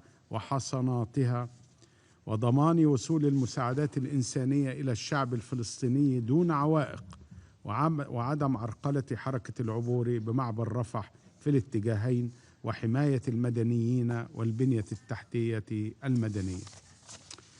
إن الامتثال لهذه الالتزامات يشكل مدخلا لا بديل عنه لإطلاق مسار سياسي نحو السلام الشامل ووفقا للمرجعيات الدولية ذات الصلة، وبما يهدف إلى إعمال حقوق الشعب الفلسطيني المشروعة وغير القابلة للتصرف، وفي مقدمتها حقه في تقرير المصير وإنهاء الاحتلال وتجسيد دولته المستقلة على خطوط 4 يونيو 67 وعاصمتها القدس الشرقية. ونعرب في هذا الخصوص عن التقدير للزخم الدولي المتنامي الداعم للاعتراف بدولة فلسطين لتعيش في أمن وسلام جنبا إلى جنب دولة إسرائيل، وندعو إلى توسيع نطاق هذا الاعتراف وحصول فلسطين على العضوية الكاملة بالأمم المتحدة. السيدة الرئيس، إن تحقيق السلام الشامل في المنطقة يتطلب أيضا الانسحاب الإسرائيلي من الجولان المحتل وتنفيذ جميع قرارات مجلس الأمن، وأيضا وقف الاعتداءات الإسرائيلية المتكررة على الأراضي السورية والانتهاكات المستمرة لإعلان وقف الأعمال العدائية في لبنان، بما في ذلك احتلال مواقع حدودية وإنشاء مناطق عازلة داخل الأراضي اللبنانية في انتهاك للقرار الأممي 1701. وتجدد مصر دعمها الكامل لسوريا ولبنان في حماية سيادتهما واستقلالهما ووحدة وسلامة أراضيهما. ختاما، ونحن نتطلع في الغد إلى انعقاد مجلس السلام برئاسة الرئيس ترامب، أود هنا أن أقتبس من بيان فخامة الرئيس عبد الفتاح السيسي أمام قمة شرم الشيخ رسالة محورية، وأقتبس: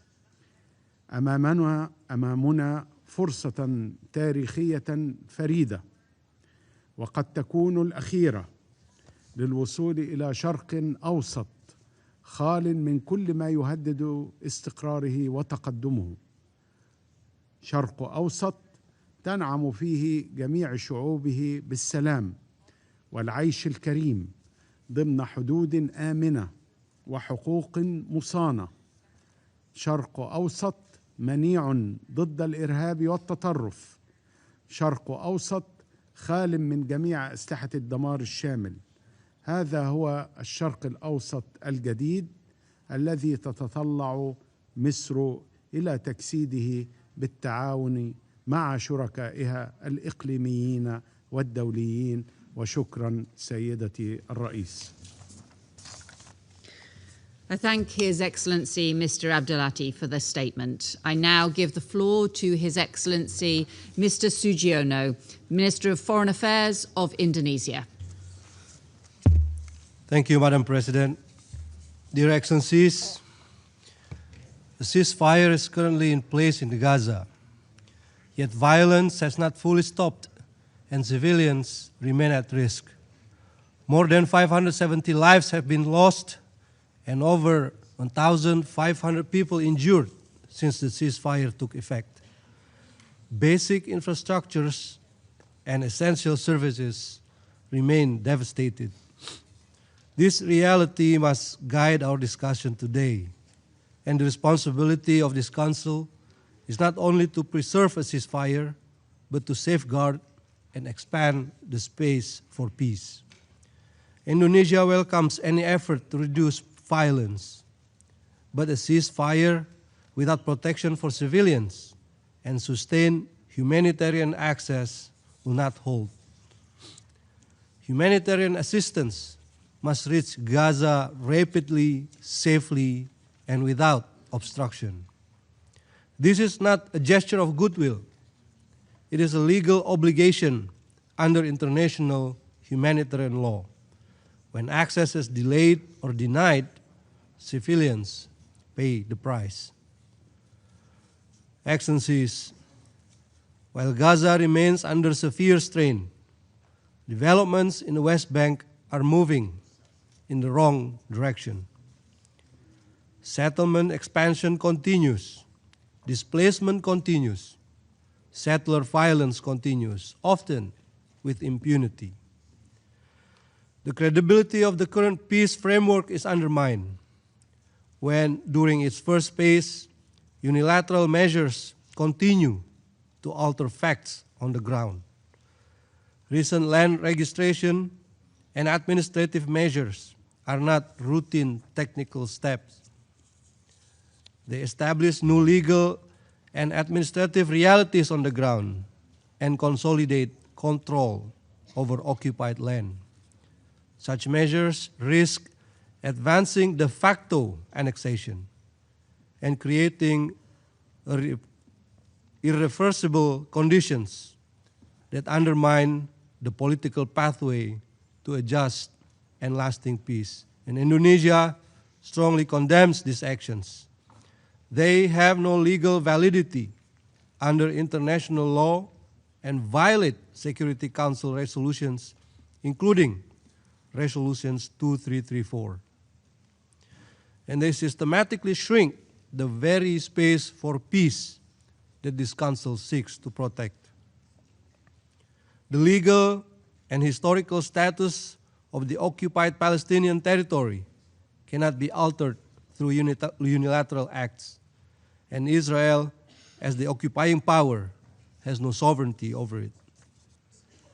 The Council must ask itself, how can we speak of peace while actions that make peace impossible continue unchecked?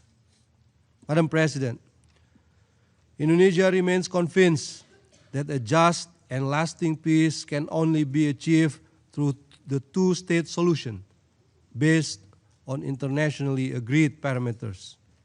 There's no credible alternative, and in this context, coherence in international efforts is essential. The work of this Council and the Board of Peace established pursuant to Resolution 2803 must reinforce one another. Peace may have different tracks, but it cannot afford different directions. Approaches that drift away from the United Nations will only weaken credibility and impact.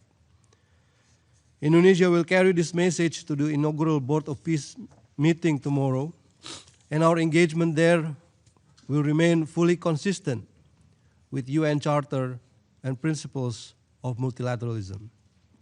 And together with the Group of 8, Indonesia will continue to support efforts that strengthen the integrity of the current peace framework. Madam President, as the holy month of Ramadan begins, the Palestinian people deserve more than the pauses in violence. They deserve protection, dignity, and a future of their own. And let this Council act with unity and resolve, not merely to manage the crisis, but to secure the rights and justice for the Palestinian people. I thank you. I thank His Excellency Mr. Sugiono for the statement. I now give the floor to the representative of Saudi Arabia. If the Saudi Arabia representative is here.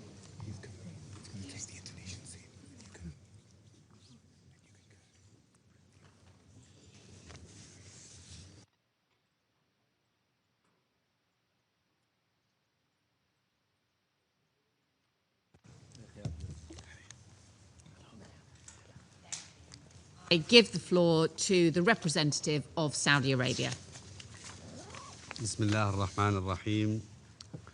في البداية يسرني أن أرحب بمعالي وزيرة الخارجية البريطانية السيدة إيفيت كوبر، وأن أهنئكم وأهنئ بعثتكم على توليها رئاسة المجلس هذا الشهر، كما أشيد بجهود بعثة المملكة المتحدة في إدارة أعمال المجلس الأمن مع تقديرنا الخاص لعقد هذا الاجتماع في وقت بالغ الدقة والحساسية.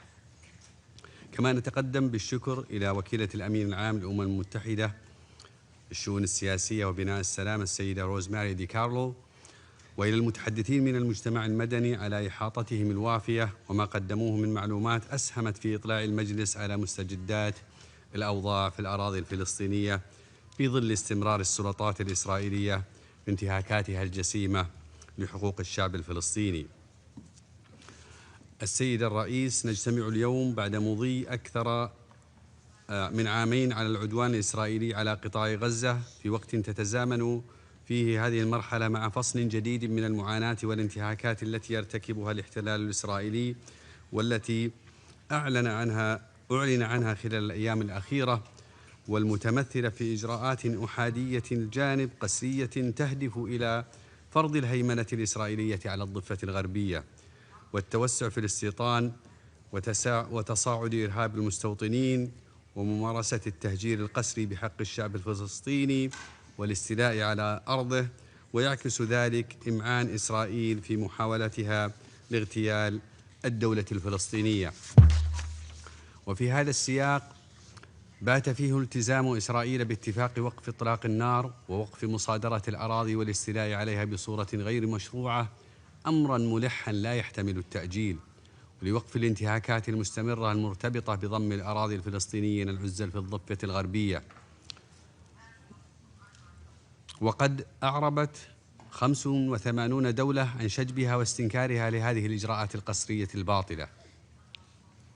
وبلادي المملكة العربية السعودية بدورها تدين بأشد العبارات قرار سلطات الاحتلال الإسرائيلي تحويل أراضي الضفة الغربية إلى ما تسميه أملاك دولة، وفي إطار مخططات تهدف إلى فرض واقع قانوني وإداري جديد في الضفة الغربية المحتلة. ولا شك بأن هذه الانتهاكات تقوض الجهود الرامية إلى تحقيق السلام والاستقرار في المنطقة. كما نؤكد أنه لا سيادة لإسرائيل على الأراضي الفلسطينية المحتلة، ونجدد الرفض المطلق لهذه الإجراءات غير القانونية التي تشكل انتهاكا جسيما للقانون الدولي، لا سيما قرار مجلس الأمن رقم 2334، وتمثل اعتداء على الحق الأصيل للشعب الفلسطيني الشقيق في إقامة دولته المستقلة ذات السيادة على حدود 4 يونيو 67 وعاصمتها القدس الشرقية. ولا شك أن هذه الإجراءات تهدف إلى تغيير التركيبة الديمغرافية وطابع ووضع الأرض الفلسطينية المحتلة. وقد جاء الرأي الاستشاري الصادر عام 2024 عن محكمة العدل الدولية واضحا وصريحا في هذا الشأن، إذ أكدت أن سياسات وممارسات إسرائيل في الأراضي الفلسطينية المحتلة واستمرار وجودها يعد أمرا غير قانوني، وشدد على ضرورة إنهاء الاحتلال الإسرائيلي وبطلان ضم الأراضي الفلسطينية المحتلة. السيد الرئيس، السيدات والسادة، شهدنا جميعا استيلاء السلطات الإسرائيلية وهدمها للمجمع التابع لوكالة الأمم المتحدة لإغاثة وتشغيل اللاجئين الفلسطينيين في القدس الشرقية، وقطع المياه والكهرباء عن مرافق الأنروا بما في ذلك المدارس والمراكز الصحية، بانتهاك غير مسبوق للقانون الدولي الإنساني يهدف إلى تقويض وضع اللاجئين الفلسطينيين في الأراضي الفلسطينية المحتلة. ومع دخول شهر رمضان نطالب بتوفير الحماية اللازمة للمنظمات الإنسانية وضمان قدرتها على أداء مهامها دون عوائق، وندين بأشد العبارات تلك الممارسات التي تستهدف العمل الإنساني في جميع الأراضي الفلسطينية. فالأنروا ليست منظمة إرهابية ولا يمكن قبول هذه الادعاءات، وعلى المجتمع الدولي التكاتف لحماية لتأمين الحماية لها بموجب القانون الدولي الإنساني. وانطلاقا من ذلك واستجابة لدعوة الرئيس ترامب، ستشارك المملكة بشكل بناء وفعال في اجتماع مجلس السلام المقرر عقده يوم 19 فبراير، ونثمن في هذا الإطار جهود الرئيس ترامب وحكومته وما يولونه من اهتمام بإنهاء الحرب وإحلال السلام في قطاع غزة. وقد وقعت المملكة وثيقة الانضمام إلى مجلس السلام دعما لجهوده بوصفه هيئة انتقالية وفقا لما ورد في الخطة الشاملة لإنهاء النزاع في غزة التي اعتمدها قرار مجلس الأمن رقم 2803، حيث يهدف هذا المسار إلى تثبيت وقف دائم لإطلاق النار ودعم إعادة إعمار غزة والدفع نحو سلام عادل ودائم يستند إلى حق الشعب الفلسطيني في تقرير مصيره وإقامة دولته المستقلة. لقد حان الوقت لفتح المعابر لإدخال المساعدات الإنسانية وتمكين اللجان الفلسطينية والدولية المشكلة لإدارة قطاع غزة من الاطلاع بمهامها دون قيد أو شرط. بما يكفل إدارة الشؤون اليومية لسكان القطاع مع الاحتفاظ على الارتباط المؤسسي والجغرافي بين الضفة وقطاع غزة، وضمان وحدة الأراضي الفلسطينية ورفض أي محاولات لتقسيمها أو المساس بوحدتها. ومن شأن ذلك التمهيد للانتقال للمرحلة الثانية من الاتفاق وصولا إلى التنفيذ الكامل للخطة الشاملة. وفي الختام، السيد الرئيس، السيدات والسادة، إن السبيل الوحيد لتحقيق السلام العادل والشامل يقتضي تثبيت وقف دائم لإطلاق النار، ومنع التهجير والضم، وضمان الانسحاب الإسرائيلي الكامل من قطاع غزة، ودعم إعادة إعمار القطاع، والدفع نحو أفق سياسي حقيقي يفضي إلى إقامة الدولة الفلسطينية المستقلة وعاصمتها القدس الشرقية، وذلك وفقا لقرارات الشرعية الدولية ومبادرة السلام العربية. وأخيرا، تدعو بلاد المجتمع الدولي إلى تحمل مسؤولياته واتخاذ خطوات عملية وجادة تفضي إلى سلام شامل وعادل يضمن الاستقرار والأمن في المنطقة. وشكرا لكم السيد الرئيس. I thank the representative of Saudi Arabia for the statement. Colleagues, there are still 4 speakers left, and with respect to our very hard-working interpreters, I therefore encourage you to be brief in your remarks. And now give the floor to the representative of the Syrian Arab Republic. شكرا السيد الرئيس. يشرفني أن ألقي هذا البيان باسم المجموعة العربية بدولها 22. في مثل هذه الأيام من عام 1947 أحيل ملف القضية الفلسطينية إلى الأمم المتحدة، واليوم ورغم مرور 79 عاما على ذلك لا يزال الشعب الفلسطيني يعاني من ويلات الاحتلال الإسرائيلي لوطنه وأرضه. وكان أحدث فصول هذه المعاناة هو ما أعلنه الاحتلال الإسرائيلي خلال الأيام الأخيرة عن إجراءات أحادية باطلة تهدف إلى فرض الهيمنة الإسرائيلية على الضفة الغربية،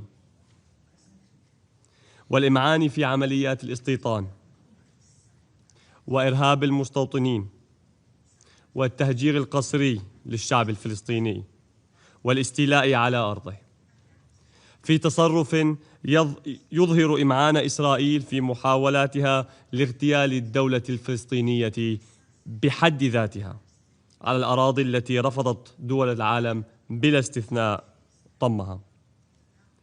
كما تظهر هذه التصرفات سعي الاحتلال الإسرائيلي لإنهاء الجهود المبذولة لتحقيق السلام في الشرق الأوسط. إن المجموعة العربية وإذ تدين بأشد العبارات هذه القرارات والإجراءات الإسرائيلية، فإنها تؤكد بأن هذه القرارات تشكل انتهاكا صارخا لميثاق الأمم المتحدة وللقانون الدولي ولقرارات الشرعية الدولية، بما في ذلك قرارات مجلسكم الموقر ولا سيما القرار 2334 والقرار 2803. وتعرب المجموعة العربية عن تقديرها للمواقف الدولية التي أدانت محاولات الضم للأراضي الفلسطينية المحتلة، بما في ذلك العديد من أعضاء هذا المجلس والأمين العام للأمم المتحدة، وبالأمس أكثر من 90 دولة وعدد من المنظمات الإقليمية. كما تثمن المجموعة موقف الرئيس الأمريكي دونالد ترامب الواضح برفض ضم الضفة الغربية. وتطالب المجموعة العربية بترجمة كافة هذه المواقف الدولية إلى خطوات عملية تفرض على إسرائيل التراجع عن سياساتها غير الشرعية الهادفة لضم الأراضي الفلسطينية، مما يهدد الأمن والاستقرار في منطقة الشرق الأوسط. وتطالب مجلس الأمن بالتصدي لمحاولات ضم الأراضي الفلسطينية بموجب ولاية المجلس بحفظ الأمن والسلم الدوليين. وتؤكد المجموعة على الالتزام الدولي الوارد في إعلان نيويورك باتخاذ تدابير ملموسة وفقا للقانون الدولي وتماشيا مع قرارات الأمم المتحدة ذات الصلة والرأي الاستشاري الصادر عن محكمة العدل الدولية في 19 تموز 2024 لإعمال حق الشعب الفلسطيني في تقرير المصير ومواجهة سياسة الاستيطان غير الشرعية للأرض الفلسطينية المحتلة والسياسات وتهديدات التهجير القسري والضم. السيد الرئيس، إن إعلان الاحتلال الإسرائيلي عن هذه الخطوات الغير مسبوقة في الضفة الغربية يأتي قبل أيام من عقد اجتماع في واشنطن يهدف للتقدم نحو المرحلة الثانية من وقف إطلاق النار والخطة الشاملة للرئيس ترامب وقرار مجلس الأمن 2803. ويثبت هذا الإعلان بأن إسرائيل ما زالت تهدف إلى ضم الأرض وتهجير الشعب الفلسطيني في الضفة الغربية، بما في ذلك في القدس الشرقية وقطاع غزة، بدلاً من التعاون مع الجهود الأمريكية والإقليمية والدولية الهادفة إلى السلام. ولا يزال الاحتلال الإسرائيلي يستبيح الدم الفلسطيني، بما في ذلك في قطاع غزة الذي ما زال الشعب الفلسطيني فيه يتعرض للقتل والاعتداء اليومي، إذ وصل عدد الشهداء إلى أكثر من 600 شهيد منذ دخول وقف إطلاق النار حيز التنفيذ، ناهيكم عن آلاف الجرحى والمعاناة المستمرة للنازحين. وتستمر إسرائيل في عرقلة دخول المساعدات الإنسانية، وفي هذا الصدد تؤكد المجموعة العربية على ضرورة احترام وقف إطلاق النار، بما في ذلك الشق الإنساني، من خلال رفع القيود على إدخال المساعدات الإنسانية إلى قطاع غزة بشكل كامل، بما فيها وحدات سكنية مؤقتة، والبدء في إعادة الإعمار. وتعرب المجموعة العربية عن رفضها القاطع لتجزئة الأرض الفلسطينية ولأي محاولات لفصل قطاع غزة عن الضفة الغربية ولتقسيم قطاع غزة، وتؤكد على الوحدة السياسية والجغرافية لأرض دولة فلسطين على حدود 4 حزيران لعام 67، وعلى مبدأ الحكومة الواحدة والنظام الواحد والقانون الواحد والسلاح الشرعي الواحد. وتؤكد المجموعة العربية في هذا الصدد على دور السلطة الفلسطينية، بما في ذلك خلال الفترة الانتقالية، وعلى ضرورة احترام السيادة الفلسطينية وحق الشعب الفلسطيني في تقرير مصيره خلال المرحلة الثانية من وقف إطلاق النار، وصولاً لإنفاذ هذا الحق وتحقيق استقلال دولة فلسطين. السيد الرئيس، ترحب المجموعة العربية بتجديد الجمعية العامة بأغلبية ساحقة لولاية وكالة الأونروا ل3 سنوات إضافية، وتدين ما يسمى التشريعات والإجراءات الإسرائيلية ضدها، بما في ذلك هدم وإخلاق مقراتها ومدارسها ومحاولات تصفيتها في الأراضي الفلسطينية المحتلة.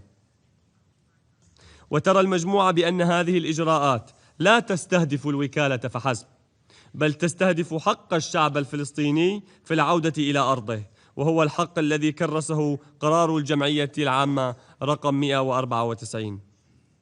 وتدعو المجموعة في هذا الصدد كافة الدول بتضافر الجهود دفاعاً عن الوكالة ومواصلة الدول المانحة لتقديم الدعم والتمويل للأونروا بوصفها العمود الفقري للعمل الإنساني في الأراضي الفلسطينية، ولما تقدمه للاجئين الفلسطينيين في دول الجوار المستضيفة لهم.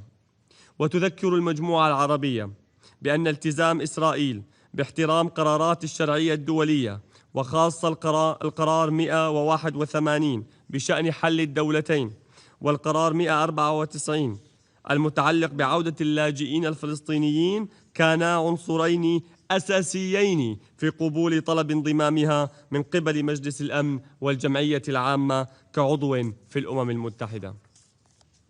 السيد الرئيس، تؤكد المجموعة العربية رفضها المطلق وإدانتها لمواصلة الاقتحامات من قبل المسؤولين الإسرائيليين المتطرفين والمستوطنين للمسجد الأقصى المبارك والحرم القدسي الشريف، باعتبارها انتهاكاً صارخا للوضع التاريخي والقانوني القائم في المسجد الأقصى المبارك، ومحاولة مرفوضة لتقسيمه زمانيا ومكانيا وانتهاكا لحرمته.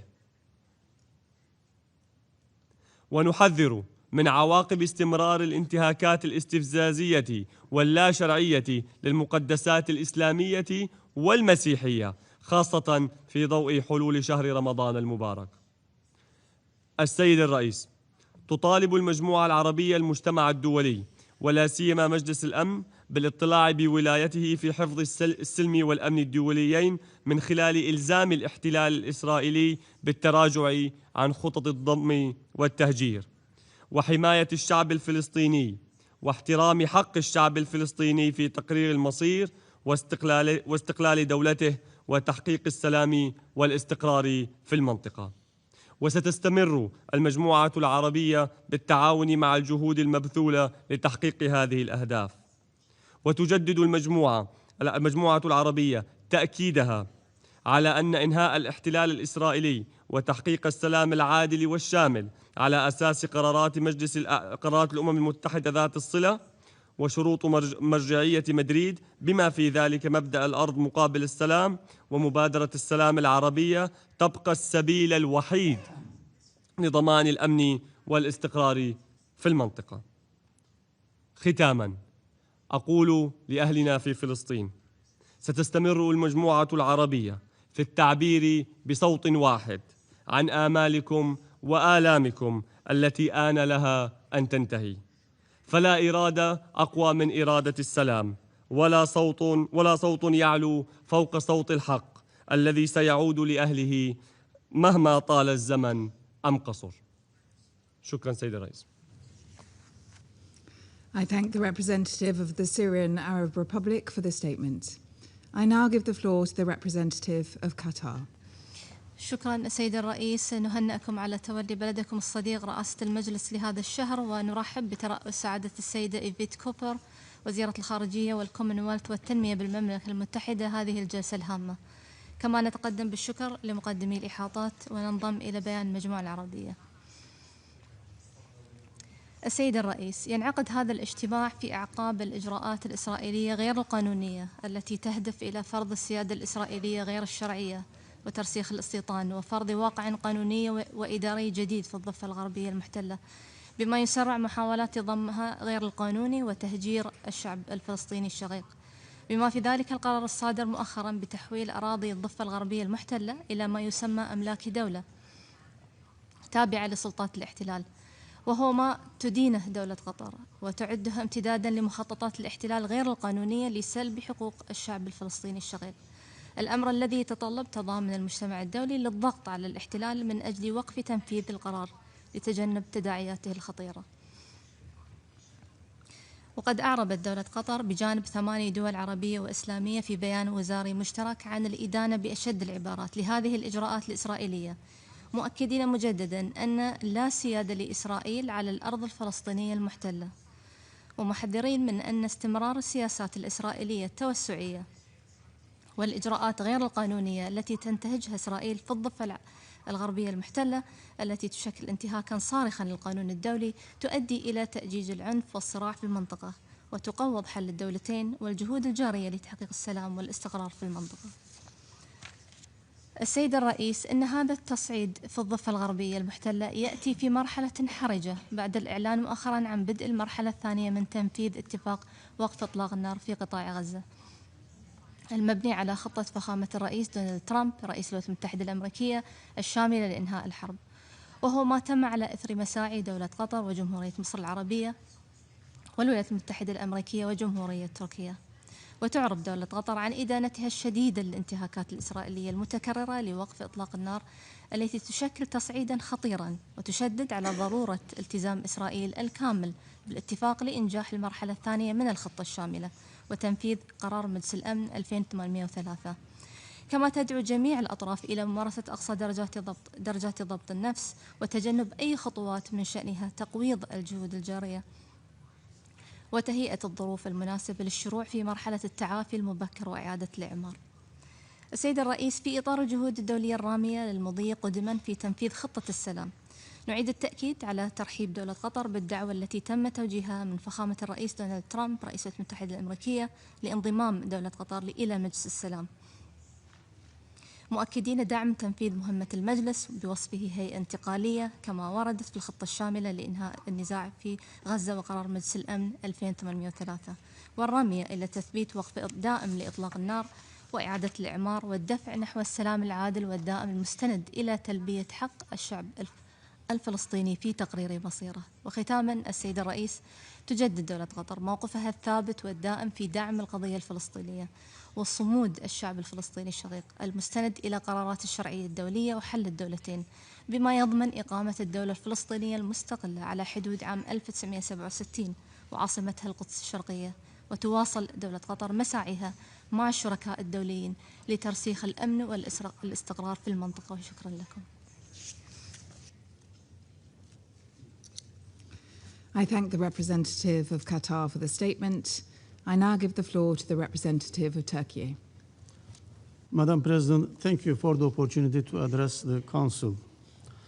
While our attention is focused on the fragile ceasefire in Gaza, the occupying power continues unilateral measures aimed at entrenching its unlawful presence in the West Bank. Allow me to outline Turkey's priorities for the Council's consideration. First, Turkey calls for the full implementation of the ceasefire arrangements, including Security Council Resolution 2803 and President Trump's 20-point plan. Maintaining the ceasefire is essential to prevent further killings and to allow space for humanitarian assistance, early recovery efforts, and meaningful political engagement. We condemn the recurrent attacks and restrictions on the humanitarian assistance. Humanitarian assistance entering Gaza must be significantly increased and, most importantly, must flow unhindered. We also underscore the necessity of full Israeli withdrawal from the Gaza to enable recovery and reconstruction. Turkey stands ready to play an active role in reconstruction efforts. Second, we categorically oppose any form of annexation as stated in the 20-point plan. Turkey strongly condemns Israel's unilateral measures to expand its lawful presence in the West Bank. These actions are grave breaches of international law, including Security Council Resolution 2334 and ICC decision of 19 July in 2024, and must be immediately reversed. Third, we condemn the efforts of the United Nations agencies. We commend the efforts of the United Nations agencies and international NGOs operating under difficult conditions and demand that they be allowed to operate in Gaza and the West Bank in a sustained, predictable, and unrestricted manner. Turkey condemns ongoing attacks against UNRWA and all impediments to humanitarian assistance. Israeli decision to ban UNRWA's activities in the occupied Palestinian territory, as well as recent actions against its premises in the occupied East Jerusalem, constitute blatant violations of international law. International community must take effective measures to deter violations of international law and ensure sustained support for UNRWA. Madam President, Turkey, together with the Group of 8, has joined the Board of Peace established under the Comprehensive Peace Plan to end the Gaza conflict and endorsed by the Security Council Resolution 2803. Our engagement is guided by the objectives of, first, consolidating a permanent ceasefire, second, supporting Gaza's reconstruction, third, advancing a just and lasting peace grounded in the Palestinian people's right to self-determination and statehood in accordance with the 20-point plan. Foreign ministers of the Group of 8 remain in close coordination and have issued several joint statements reflecting our shared positions. We support the peace efforts led by President Trump and remain committed to the Board of Peace's mandate as a transitional administration. We also express our support for the National Committee for the administration in Gaza. We stress that Council sustained the support for this transitional process as the primary organ responsible for maintaining international peace and security is essential. Madam President, the momentum created following the ceasefire in Gaza must be translated into implementation of the two-state solution. Turkey remains firmly committed to the two-state solution based on relevant UN resolutions, international law, and the principle of two states living side by side in peace and security. We call upon the international community, particularly this Council, to discharge its legal and moral responsibilities. The Council should compel Israel to halt its escalation in the occupied West Bank, to fully implement the ceasefire arrangements, and to bring its legal occupation to an end. Turkey will continue to act as a constructive, responsible, and reliable partner in these efforts. Thank you. I thank the representative of Turkey for the statement. I now give the floor to the representative of the United Arab Emirates. Madam President, I congratulate the United Kingdom on assuming the presidency of the Security Council this month and commend Foreign Secretary Cooper for presiding over this high-level meeting. I also thank Undersecretary General De Carlo, as well as Ms. Qassas and Mr. Tamir for their insightful briefings. Madam President, today marks the beginning of the holy month of Ramadan, a time of reflection, of mercy, and of empathy. It also comes at a moment of guarded hope for the people of Gaza. The United Arab Emirates welcomes the launch of the second phase of the comprehensive plan to end the Gaza conflict and commends President Trump's leadership in this regard.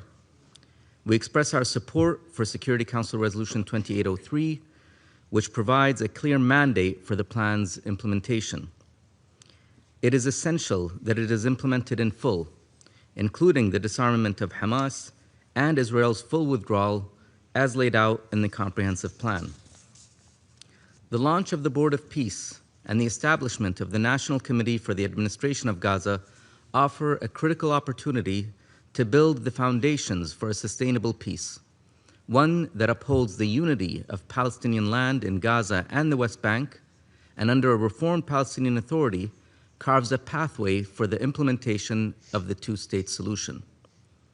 In this connection, the UAE reaffirms that the responsibility for Gaza's governance and administration lies with the Palestinian people.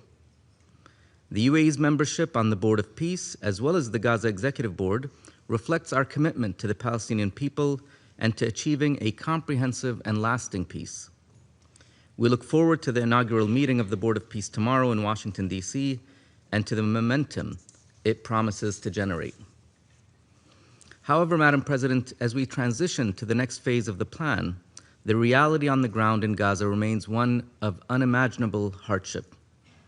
Delays at crossings and restrictions on access for humanitarian personnel are preventing sufficient humanitarian assistance reaching those most in need, including children. All parties must honor their obligations under international humanitarian law, as well as their commitments under the comprehensive plan. As Gaza's largest bilateral humanitarian aid donor, the UAE will continue collaborating with international partners to alleviate Gaza's dire humanitarian crisis by further scaling up the arrival and distribution of aid via land, sea, and air. Madam President, the UAE has, jointly with the group of 8 Arab and Islamic countries, condemned the Israeli government's recent decision to extend Israeli law and control over the West Bank. Any unilateral measure that aims to alter the legal and historical status of the occupied Palestinian territory must be rejected and condemned. Such measures threaten the realization of the two-state solution. The UAE is also alarmed by the continued escalation of tensions in the West Bank, including relentless settler violence, which threaten to unravel the progress made in Gaza. It is the responsibility of the Israeli government to stop these hostile acts and hold perpetrators to account. Madam President, the promise provided by the comprehensive plan, one of reconstruction and renewal, can only be fully realized if accompanied by a political pathway that leads to the two-state solution, a pathway that leads to the realization of a sovereign, independent Palestinian state, a pathway where hope and opportunity replace suffering, a pathway to a world where Palestinians and Israelis thrive side by side in their own independent, prosperous, and secure states. Thank you, Madam President. I thank the representative of the United Arab Emirates for the statement. There are no more names inscribed in the list of speakers. I would like to take this opportunity to thank our translators for their additional efforts this evening. The meeting is adjourned.